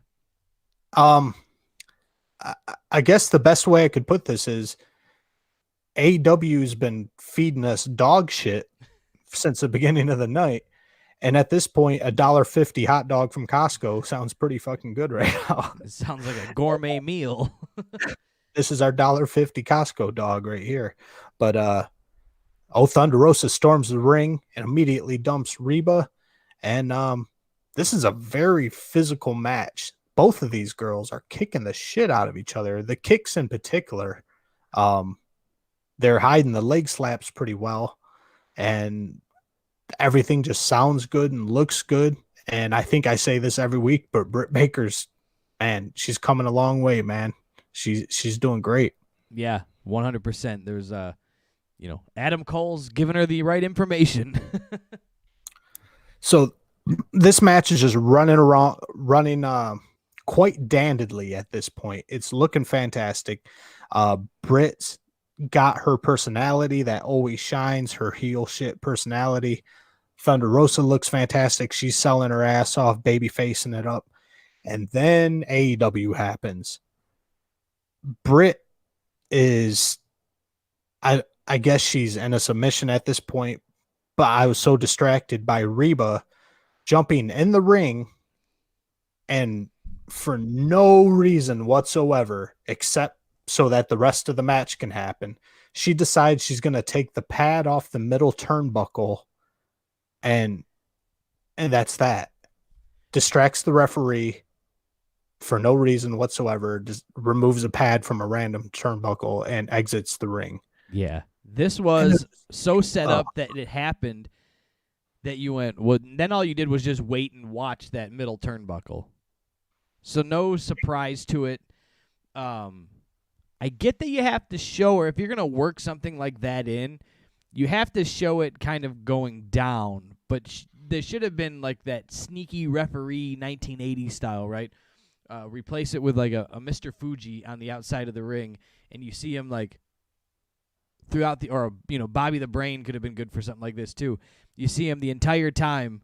Every time he walked that corner, right? He's walking, his pacing back and forth. Reach up and fiddle with it from the outside, right? Just fiddle with it. And then finally, he's got it where it's just loose enough, and that way when the move is going to happen, he can just tap it and it falls off, and then bam. Then you can get a face full of metal turnbuckle. You could have just been slowly like, what is she doing with that? But she just jumps in, jumps around like a buffoon, falls down. The referee tells her to get out, and the referee never notices that the turnbuckle's exposed.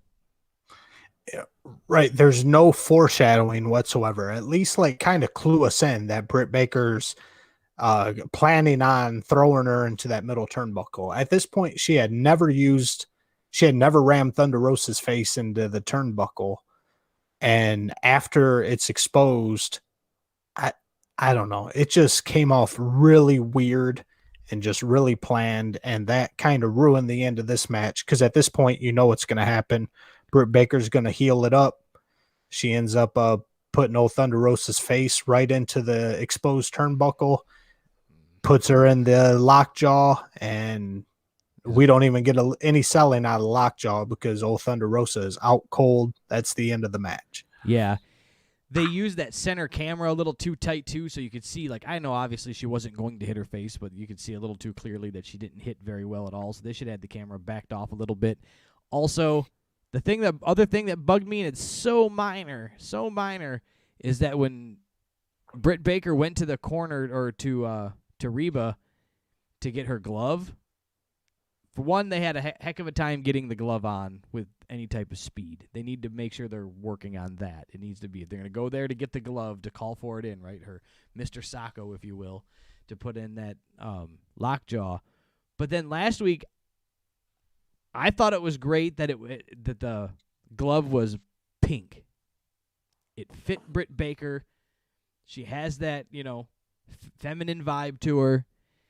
She's a woman, and the pink fit, and and it popped too, right? Everything in AEW is that black. They went with black for their main colors. Right. So the backdrops are black, the ring black and grays, a lot of that, and that pink popped off, so you knew it was like coming. Bam! She holds her hand up, and you can see that pink glove. Then this week, it was just a black glove. Like they forgot the spot, and they just asked the referee that had some for when somebody gets split open accidentally, they can throw some gloves on. Hey, let me grab one of those gloves.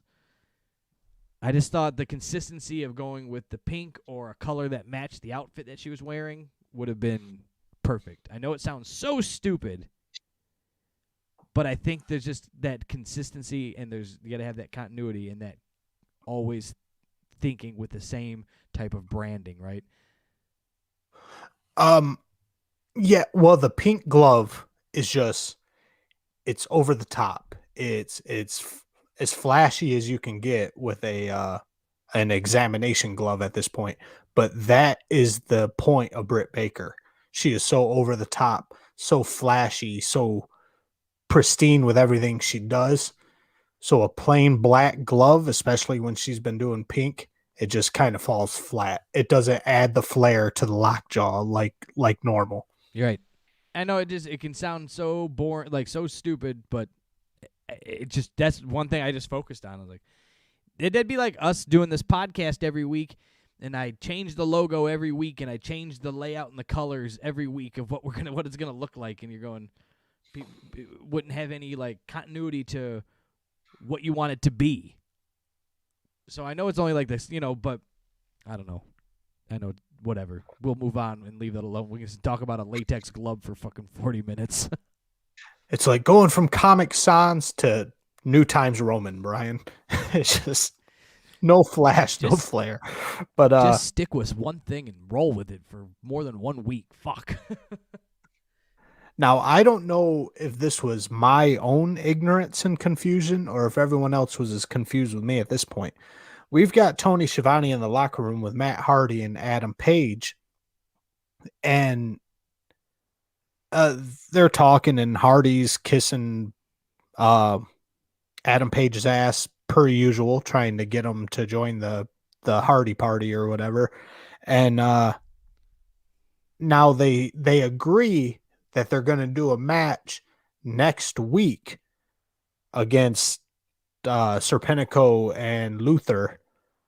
But immediately after they say that, next week, Serpentico and Luther versus Matt Hardy and Adam Page, they say, well, it's next week. Did you know that locker room segment was supposed to take place last week? I was so confused. Yup.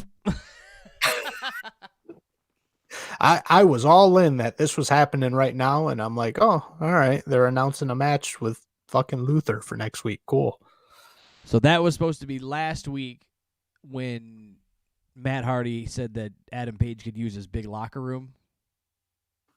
Okay, so but they didn't. Yeah, I guess that was last week. He was using his big locker room. You can really for the price of free, the software I'm using to produce this podcast here, you can just put logos and words on things here. You could so you figure like a big operation like AEW, you might be able to go last week. That would have cleared up everything. But instead, we just get a confused, like, what the fuck? Yeah, next week we're doing this. Well, it's next week now. And lo and behold, we've got Serpentico and Luther versus Matt Hardy and Adam Page. And this match was as bad as we expected. It's good on one side because Hardy's still got some skills, even though he's kind of losing it a bit. Adam Page is great, but we've got Serpentico and Luther on the other side of the ring.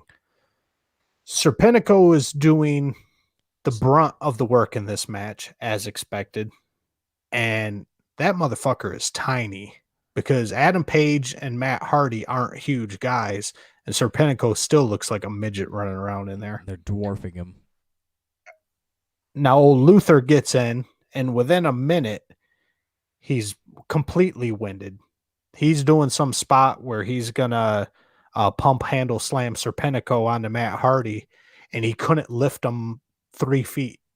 He couldn't get him near his chest or his head. He just barely picked him up 2 feet off the ground and dropped him. And that got me thinking. So usually using tag matches to disguise the weaknesses of, wrestlers who can't perform anymore, usually that shit is reserved for legends. The Kevin Nashes, the Andre the Giants, the wrestlers that are going to be a huge draw and you want them in the arena, but they just can't work like they used to. So you cover up their weaknesses by having the other tag team partner do all the work. But this is fucking Luther, Brian. Luther is a fucking nobody. He hasn't wrestled in over 20 years. He's just friends with Jericho, and he did some work in Japan 25 years ago.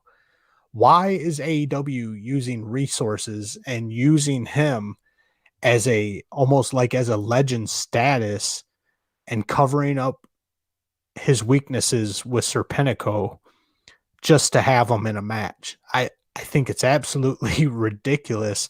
And Luther doesn't deserve that treatment. He's an old washed up wrestler. Let him go do his thing. I'm going to be 100% honest with you. I didn't know nothing about Luther leading up to when Luther debuted in AEW. Never heard of him. Whatever. Then they started this talking about everything that he was, the king of the death matches in Japan, or not, whatever they wanted to throw around. And then you just flipped my wig by telling me that was 20 years ago, and he didn't do nothing in between those 20 years. Yeah, he's been retired from wrestling for damn near 20 years. I assumed that he was just been bouncing around, beating up in bingo halls and going to Japan or whatever and doing that consistently. So you're saying that he did like a couple cool things in Japan 20 years ago and that was it? He's friends with Jericho. He's in that whole Canadian crew. So Jericho got his buddy a job. Well, shit, I met Chris Jericho at a Harmony House one time in 1998. Yeah, where's your job in AEW? What the come fuck? on, I was number one in line. And then, so yeah, that's that. And then we just keep the contrived bullshit going, and we're repeating spots that's happened in previous weeks. Matt Hardy steals the pen after Adam Page does the majority of the work with the buckshot lariat. Hardy steals the win, and there we go. He takes the credit, and blah, blah, blah. We got tension between these two. Yeah. Cool. Worked one time. Do it again. Do it again. Do it again. But don't worry. Next week, they're going to pretend like this never happened, and they won't address what the feelings are between Matt Hardy and Adam Page. So we'll just move past it. Yeah. For all we know, next week, Adam Page will be joining Serpentico and Luther in their faction or whatever. But we move back to another backstage segment here.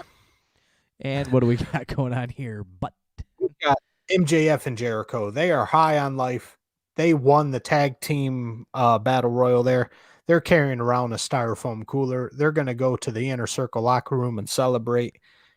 And Sammy's not having it. Sammy is salty as fuck. And this part here leads us into a little bit more of what we've been calling on this long shot, Eric. We've been calling for a while that MJF is trying to weasel in between, and Sammy gets mad and says, well, why are we always the sacrificial lambs? Why is it always us? And he storms out of the locker room. And then Jericho's like, Sammy? He was like, had that heartbroken look to him, and then MJF sends him out and says, why don't you go talk to him? And then it happens. Then he tells Wardlow to take care of that, and he points his head towards the camera there, and Wardlow starts to walk the camera out of the room, and you see him go, hey, guys, I've been wanting to talk to you about something here. And he pulls in Hager and Proud and Powerful for kind of like a little powwow. Yep, and they leave us hanging on a cliff there. We are just dying to see what old MJF's going to say. Dying? I don't know about that. Interested? Sure. Have a good idea? Yes. Will it follow through? Probably not. Precisely. So now, Brian, if you want to call this show up to this point action, if we can suspend disbelief and call this an action-packed show at this point, it comes to a screeching halt at this point, because now we've got the highly anticipated wedding between old Kip Sabian and Penelope Ford, and this thing was a car wreck. How funny did you find it listening to JR talk about it? JR hated every second of it. He said, I don't speak on weddings or some shit like that. Basically, JR saying this is bullshit and I don't want to do it. He said, I don't speak on wrestling weddings. Oh, I've seen a couple of these. They always end well. Like, he's just giving it away the entire time that this thing's going to be a piece of garbage. And, well, I mean, at least JR was right. This thing was stupid. Stupid. And I guess if WWE's going to have a shit show that involves leg shackles, AEW might as well follow suit as we find out later in this thing. First of all, I have no idea who James Mitchell, the Sinister Minister, is. I don't know if he was. I want to say he was an ECW guy. He just looks like he was. And so maybe you would have a little more on that than I have. He was 100% an ECW guy. He was a manager and had a little faction. I remember Mikey Whipwreck being in that faction, a couple other guys, and he'd blow fire, and he was just a weird guy. He did a little stint over in TNA where he was the manager, I believe, of Abyss for a little bit. Remember Abyss? And I remember Abyss. He did a few little things over there, and that's about it. He just was a C-rate manager.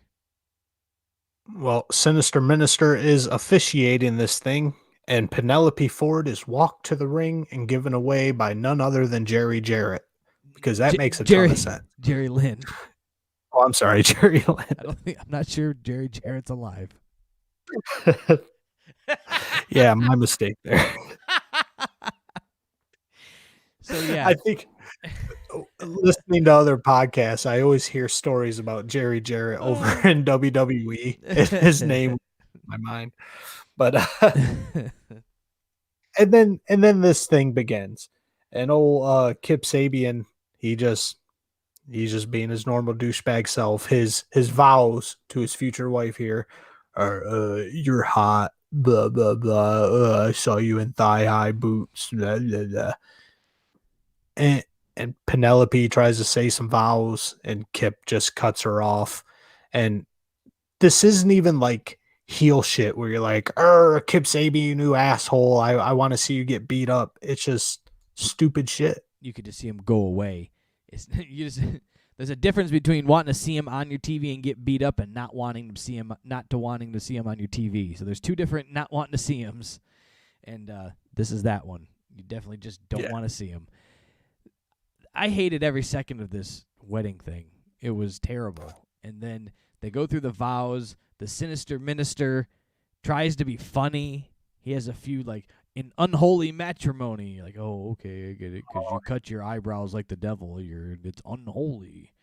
And then he dropped the KayFabe line. He's like, in all, for richer or poorer, KayFabe or not, or something like that. It was just like, you just needed a drummer in the corner, like, giving rim shots every time he tried to give a dad joke. It was just bad dad wrestling jokes.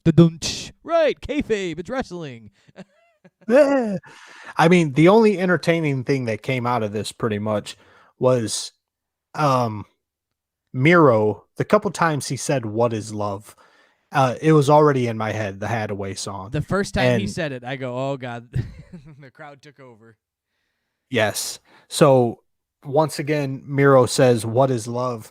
And the audience starts singing the Hadaway song, "What is love? Baby, don't hurt me." And now the show always seems very stagey and very set up. But the reason I think this was organic, Brian, that just naturally happened, is because on the replay of this episode, Tony Khan nixed that whole thing with the audience singing the Hadaway song. Said he cut it out because that segment needed to be cleaned up a little bit. That's what we're going to worry about? Exactly. That's the part we're going to cut out to clean up this absolute pile of horse shit of a segment. Oh, my God. So, yeah, then you get Miro screaming more than once that this was his wedding.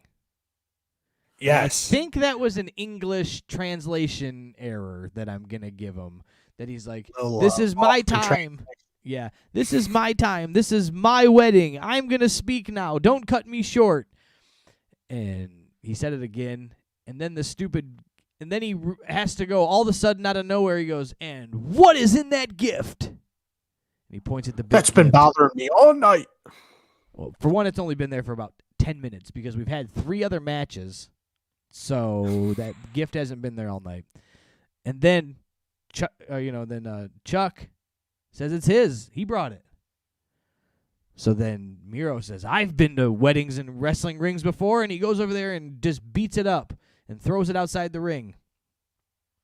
And that was the end of the gift. Yeah, there's nothing in the box. Nothing. So Chuck brought a wrapped box with paper in it. Cool. Good, nice gift. So that's all right. That's where I noticed AEW's trying to pull some M. Night Shyamalan shit here, where they're trying to throw a twist in there, but they don't complete it. It's almost like they're starting at the end. This is what we want to do. This is the ending we want to have. And they don't bother filling in the blanks here. They're like, okay, we have this big box. So a lot of people are going to assume that somebody's hiding in that box. But nobody's going to be in that box because somebody's in the cake. Well, they don't bother filling in the blanks there of having at least something in the goddamn box. It's just an empty box, which doesn't make any sense. Why would Schmuck Taylor bring an empty box to a wedding? Let's think. What could he have filled that box with? Chuck, he could have filled it with oranges. He could have at least that would have been some foreshadowing. He could have filled it with orange juice. He could have, I don't know, anything like that. Something to represent Trent or a best friend's T-shirts or something, right? Just an empty box with tissue paper.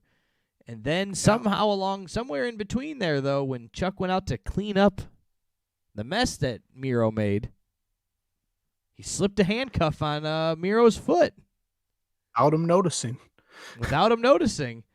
And then the melee begins and they start fighting. Yeah. And so Miro is shackled to the post at this point. Penelope gets a face full of cake, which is our second cake spot in 2 weeks, just so you know, Brian, because last week old Luther took a face full of cake.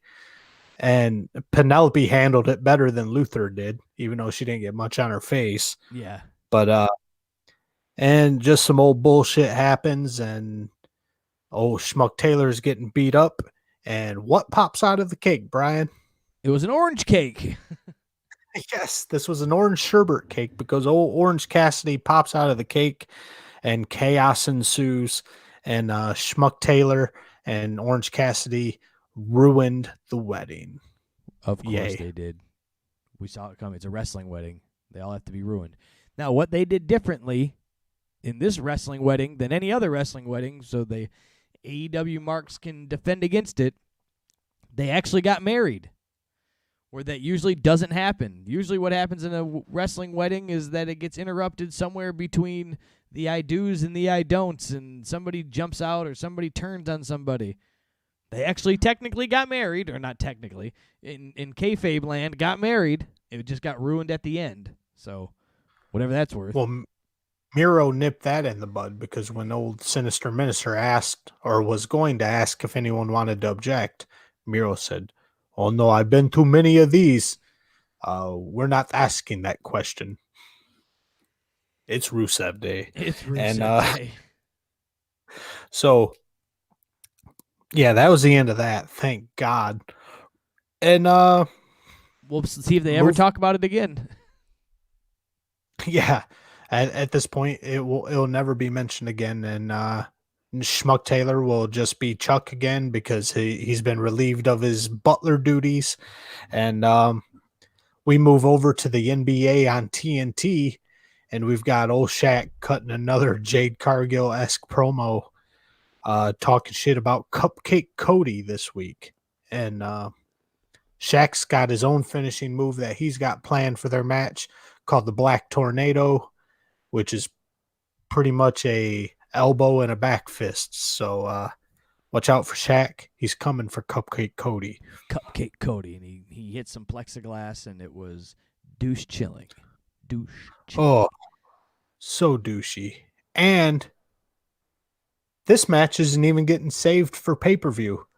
The AEW they've been planning this match for a while, and this was going to be the huge draw to Revelation to get people to pay money, non-wrestling fans, I imagine. They planned on them spending $50 to buy Revelation so that they could see Shaquille O'Neal wrestle. Well, the NBA All-Star game is that weekend, Brian. So Shaq is not able to wrestle on Revelations. So his match, Shaquille O'Neal and Jade Cargill versus Red Velvet and Cupcake Cody, will be moved to the go-home show of AEW Dynamite. So, yeah, you don't got to pay $50 to see that match. There you go. Well, that's good because that's one time I did one less thing I have to do to waste money on. I didn't want to see that one anyways, so maybe the price of the pay-per-view will go down now. They don't have to pay Shaq's fees. Maybe I'll pay $50 to get Sling to drop TNT from there. Canceling Sling. Saving my $50. I'm sick of this Shaq bullshit. Yeah, I can't wait for the Shaq thing to be over. I want to see Jade Cargill wrestle because I just have a feeling it's going to be a complete shit show. And so, yeah, that's all I'm looking forward to see how terrible she is in the ring. Yeah.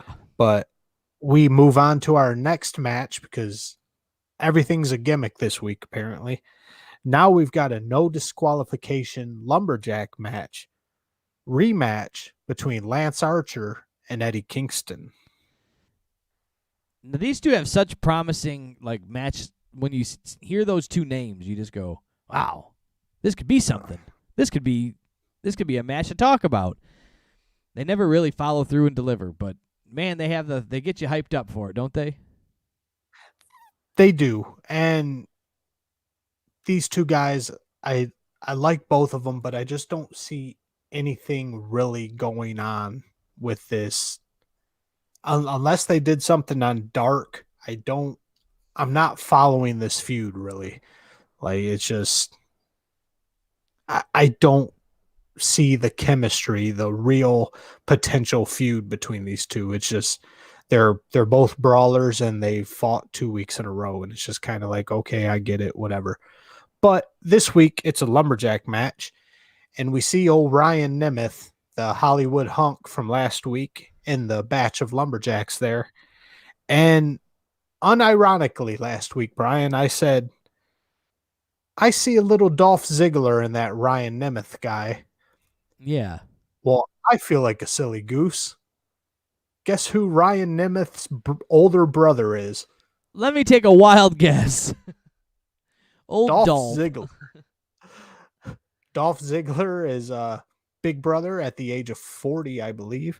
And Ryan Nemeth is 36. So, yeah, no wonder I saw a little bit of Dolph Ziggler and Ryan Nemeth last week. Well, son of a bee. Who'd have saw that one coming? I didn't see that curveball coming. So, yeah, I guess if he's getting any training from his brother there, or if they've been working out together, which I imagine they have, I think give old Ryan Nemeth a few weeks here, a few months in the undercard, and I think he's going to be crushing it here soon. Yeah, there's a very good possibility of that, knowing that his big brother big brother Dolph, Zolf Diggler is. And besides that little Easter egg that we get to see Dolph Ziggler's baby brother wrestling, this is a complete chaotic shit show too. Yeah, who'd have thought with 500 guys on the outside of the ring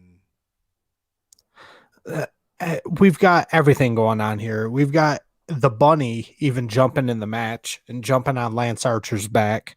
We've got him threatening to put her out in that old atomic bomb type thing, whatever the hell it is that he does. We've got Eddie Kingston knocking out Lance Archer with a back fist. And at this point, we come into a tight camera angle of Eddie Kingston, and he's like directing traffic for some reason, pointing at the lumberjacks and having them do something that we never find out what the hell he was trying to achieve. And then out of nowhere, for no reason whatsoever, seemingly, Jake Roberts just takes out Angelico, just fucking levels him. And for what? I don't know what's going on here. Jake Roberts hasn't done anything physical since he's entered this company. And now maybe him and Ola Angelico are going to have a beef now. Maybe they're going to be wrestling. Yeah, I have no idea what the Jake Roberts spot was before. He just wanted to get involved and play. He's like, hey, I can still Hey, do this. I can hit somebody. And the chaos doesn't stop from there. We've got tables in the ring. We've got Butcher and Blade in the ring. We've got a couple guys they seem to call Bear Country in the ring. At this, like, what the fuck is going on? It's just pure chaos. Just, I want it to be over with. They just had a bunch of guys that needed TV time. It was part of their contract. They had to have so many minutes on TV, and they said, hey, this is the time to do it. You didn't make the tag team battle royal? Come stand outside this match. Just, this episode was so bad. 100. Thank God Lance Archer finally ends it with the blackout. He gets the 1, 2, 3 on old Eddie Kingston there. And there you go. And then FTR happens. I love FTR when they're wrestling. I love their new shirt with the horses on the front of it. Fear the Revelations. I love that they're playing the bad guys that keep getting screwed by the system, even though they legitimately deserve a title shot. But now they're kidnapping midgets, Brian. They're kidnapping glizzy gobblers. They have kidnapped Marco Stunt. They have him chained up to a chair, duct taped mouth shut, and Tully Blanchard mean mugging him like he's going to murder him if he screams any louder. So now you're just kidnappers and murderers and just going to have him chained up. How long is he going to be chained? Is he still chained up? I mean, should somebody call somebody here? Right, because kidnapping spots always work so well in wrestling because they're so believable. For that exact reason, are we to believe that Dax and Cash and Tully, do they have shared custody on Wednesdays and Fridays? Does Tully take them home? On Thursdays and Sundays, does Dax take them? Do they keep them kidnapped? How the police haven't got called at this point, because I'm sure Dino Douche and Jungle Boy are missing them by now. Kidnapping spots are just fantastic. Always work out. They're always great, about as good as wedding spots. So at least we got a wedding spot, a kidnapping spot, a lumberjack match. Like, this is just full of bullshit. Full of bullshit. Yeah, so good luck getting out of this fucking hole you guys dug yourself in, FTR. It's AEW. They're just going to ignore it. It's not going to happen next week. Yeah, good point. But what I'm saying is, as characters the type themselves, of there's Young Bucks fans, and then there's FTR fans. When it comes to tag teams, I think that's where you draw the line. And I think the FTR fans are kind of scratching their head at this point and kind of losing respect for them. And they're just going over to the dark side. They're going after the Bucks fans, the Marco Stunt fans at this point. We're just one of the guys. We're just here having fun. It's all fake bullshit. Yeah. Well, we shall move on, because you could bitch about that for about an hour and a half. And the bullshit doesn't stop here, because now we got Joey Janela cutting a promo on Darby Allin, because Joey Janela gets a TNT title shot next week. If you want to remind me how this ranking system works, I'd love to know. Yeah, it doesn't. So that's how it works. It doesn't work. And then it's not real. It's not real. They spin a wheel. They make a deal. They grab a number out of Joey Janela finally gets to come back to TV. I like Joey Janela. I know he's a whatever, but he's been gone. Like, he hasn't done anything in AEW or on AEW TV in a long time besides be somebody's whipping boy. And then when he comes back, now he gets a TNT championship match. Whatever, dude. I don't know what to tell you. And then we got to be pushing the end of this shit show, right? Yeah, this is our main event, Brian. And I mean, this, I guess, if you had to pick the best match of the night or the best segment of the night, this would be it, because this was rather entertaining. We've got the 6-man tag match. We've got Kenny Omega with the Good Brothers, Doc Gallows and Carl Anderson, versus 2/3 of the Death Triangle, Ray Phoenix and Pac, alongside Jon Moxley. And with John Moxley not doing a trash match where he's forced to be in the ring and actually perform a wrestling match, and with Pac in there, and with Gallows and Anderson in there, this has potential to be an actual decent wrestling match. It does. Unfortunately, there was just too many people again. It just was the theme of the night. Just Right. load up the ring with people, and it'll just look okay. Put a bunch of people in a battle royal. Put a bunch of people out for a lumberjack match, and put 6 guys in here. Bunch of people in a wedding. A bunch of people in a wedding. It was decent. This 6-man tag was decent. There was actually tags. There wasn't a lot of bullshit going down. It was, there was in and out. There was a few times where the ring got a little crowded, but overall, this comparatively was pretty decent of a match. Right. Compared to the rest of this shit show, this was an okay match. It was entertaining in my eyes to see old John Moxley blow one of the most basic moves in wrestling, the sunset flip. He completely overshot the sunset flip on Gallows here and was still trying to play it off like he had him by the thighs, even though his fingertips were just barely grazing those big old tree trunks on Gallows here. Yeah, it's hard for me to like Gallows and Anderson because I really do truly like Gallows and Anderson, but it's hard for me to enjoy them as wrestling because they sided so hard with Kenny Omega in the storyline. They hear like, no, I like you people. Don't side with that because Kenny's character right now sucks. Yeah, that's about the best way to put it there. But we've got a little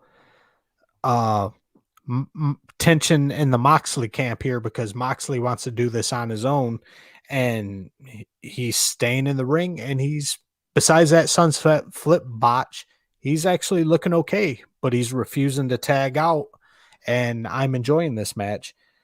And then Rey Fenix gets in there with Kenny Omega, and bam, let the Cirque du Soleil begin.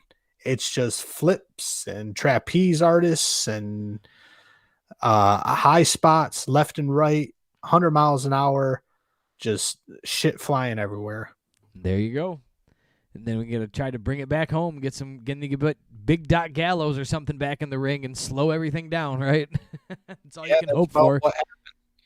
The Good Brothers finally recover from whatever trauma they endured, where they had to lay on the mat outside the ring for 5 minutes, and they get back involved in this thing, and they finally hit Rey Fenix with the Magic Killer and get the win.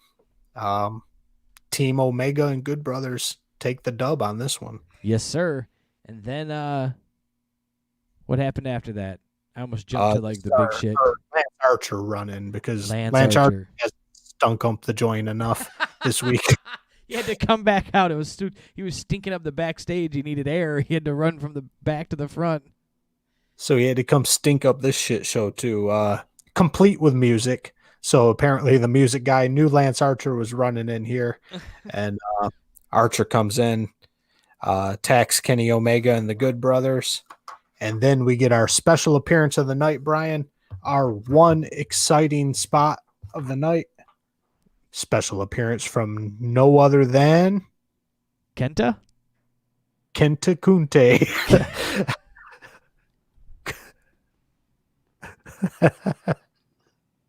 Cut that pot out. But we get a special appearance from Kenta from New Japan. Kenta comes in wearing his Go to Sleep Club shirt, Bullet Club-esque shirt, and attacks Mox right off the beginning. Yeah, so anybody's paying attention, the New Japan, Moxley has the New Japan United States Championship, so he is the holder of that championship. He's held that for a while now as the pandemic really shut down travels in between there and everything else. So then he just did a spot at the New Japan Dojo in L.A. and had a match over there, and then during Wrestle Kingdom, he also had a spot from the dojo there in L.A. that he was challenging, or he was going to lay down an open challenge, and then Kenta has the briefcase and blah, blah, blah. These two have been now in a feud back and forth, or a a battle of words. And so now we get Kenta over in the U.S., coming over representing the Bullet Club. The real Bullet Club comes over and is there representing the real Bullet Club, and then takes out Jon Moxley. So now we are getting this slowly rebuilding, this New Japan AEW coexistence, that they can work together, it looks like. Jon Moxley's had gone over there a couple times. Nobody's come over there. New Japan was not happy with Kenny and the Young Bucks leaving and everything along those lines. So those ties were split for a while, but we're getting some cross booking now. So we had people from from Impact on AEW. We had AEW, Impact, NWA, and then New Japan last night, all on that one show. All these brands represented. So it was pretty interesting. Did you see the Twitter video that was out afterwards of Kenny going to talk to Kenta? No, I didn't see that. Okay, so Kenny runs out and he goes, Kenta, brother Switchblade, because Switchblade Jay White is the leader of the Bullet Club over there in New Japan right now. And he goes, brother Switchblade didn't tell me you were coming over here. Welcome to the American Club. And he tries to too-sweet him, and he just goes, fuck you. I'm not here for this. I'm here for Jon Moxley, and he walks away. And old Tama Tonga wasn't too thrilled about this whole thing either. I believe he tweeted to Kenta to slap Kenny Omega in the face, or Kenny Oshmega. He said slap Kenny in the face, slap Festus in the face, and little Festus, and then also hit the geriatric bucks in the face too, or whatever he called it. Middle-aged bucks, whatever the fuck they are. But yeah, so Kenta coming over from New Japan. I'm happy to see maybe we get this cross promotions thing going with New Japan. We've already seen it working with Impact, so I think it'd be fun and be interesting if it's done right. Now it's just all question of who's in charge of what. So we shall see. But this definitely has me excited for Kenta and Moxley on New Japan. I think their match is in March, and I can't remember the name of the pay-per-view or the special event. But anyways, I'll be checking that out. So Kenta in AEW last night. Pretty exciting. He's a pretty cool guy. He missed his go to sleep, so that his finishing moves, that didn't go over so hot. But other than that, pretty cool, and I'll be excited to see what they do with that. Yeah, we'll see where we go from there. But basically, wrestling this week was a shit show, and we were there to see it all. That's it. So, guys, it's been a long one. Thanks for hanging in with us. It is the KayFabe Smark podcast. Make sure you hit us up on all social media platforms: Facebook, the KayFabe Smark; Instagram, the KayFabe Smark; TikTok, the KayFabe Smark; YouTube, the KayFabe Smark. Make sure you share this podcast with a friend. Hit it up on Spotify, iTunes. Give us a like and a review and a share and a follow and all of that stuff you do on social media. And that is that. Eric, what do you have for us? Not much besides if you want to see me on Instagram personally, you can head over to Instagram, and my name over there is all one word. It's it's Eric. And besides that, I've got nothing else this week, Brian. Anything else from you? That's a wrap. All right, I guess all we got left to say is hooty hoo, we out the gates.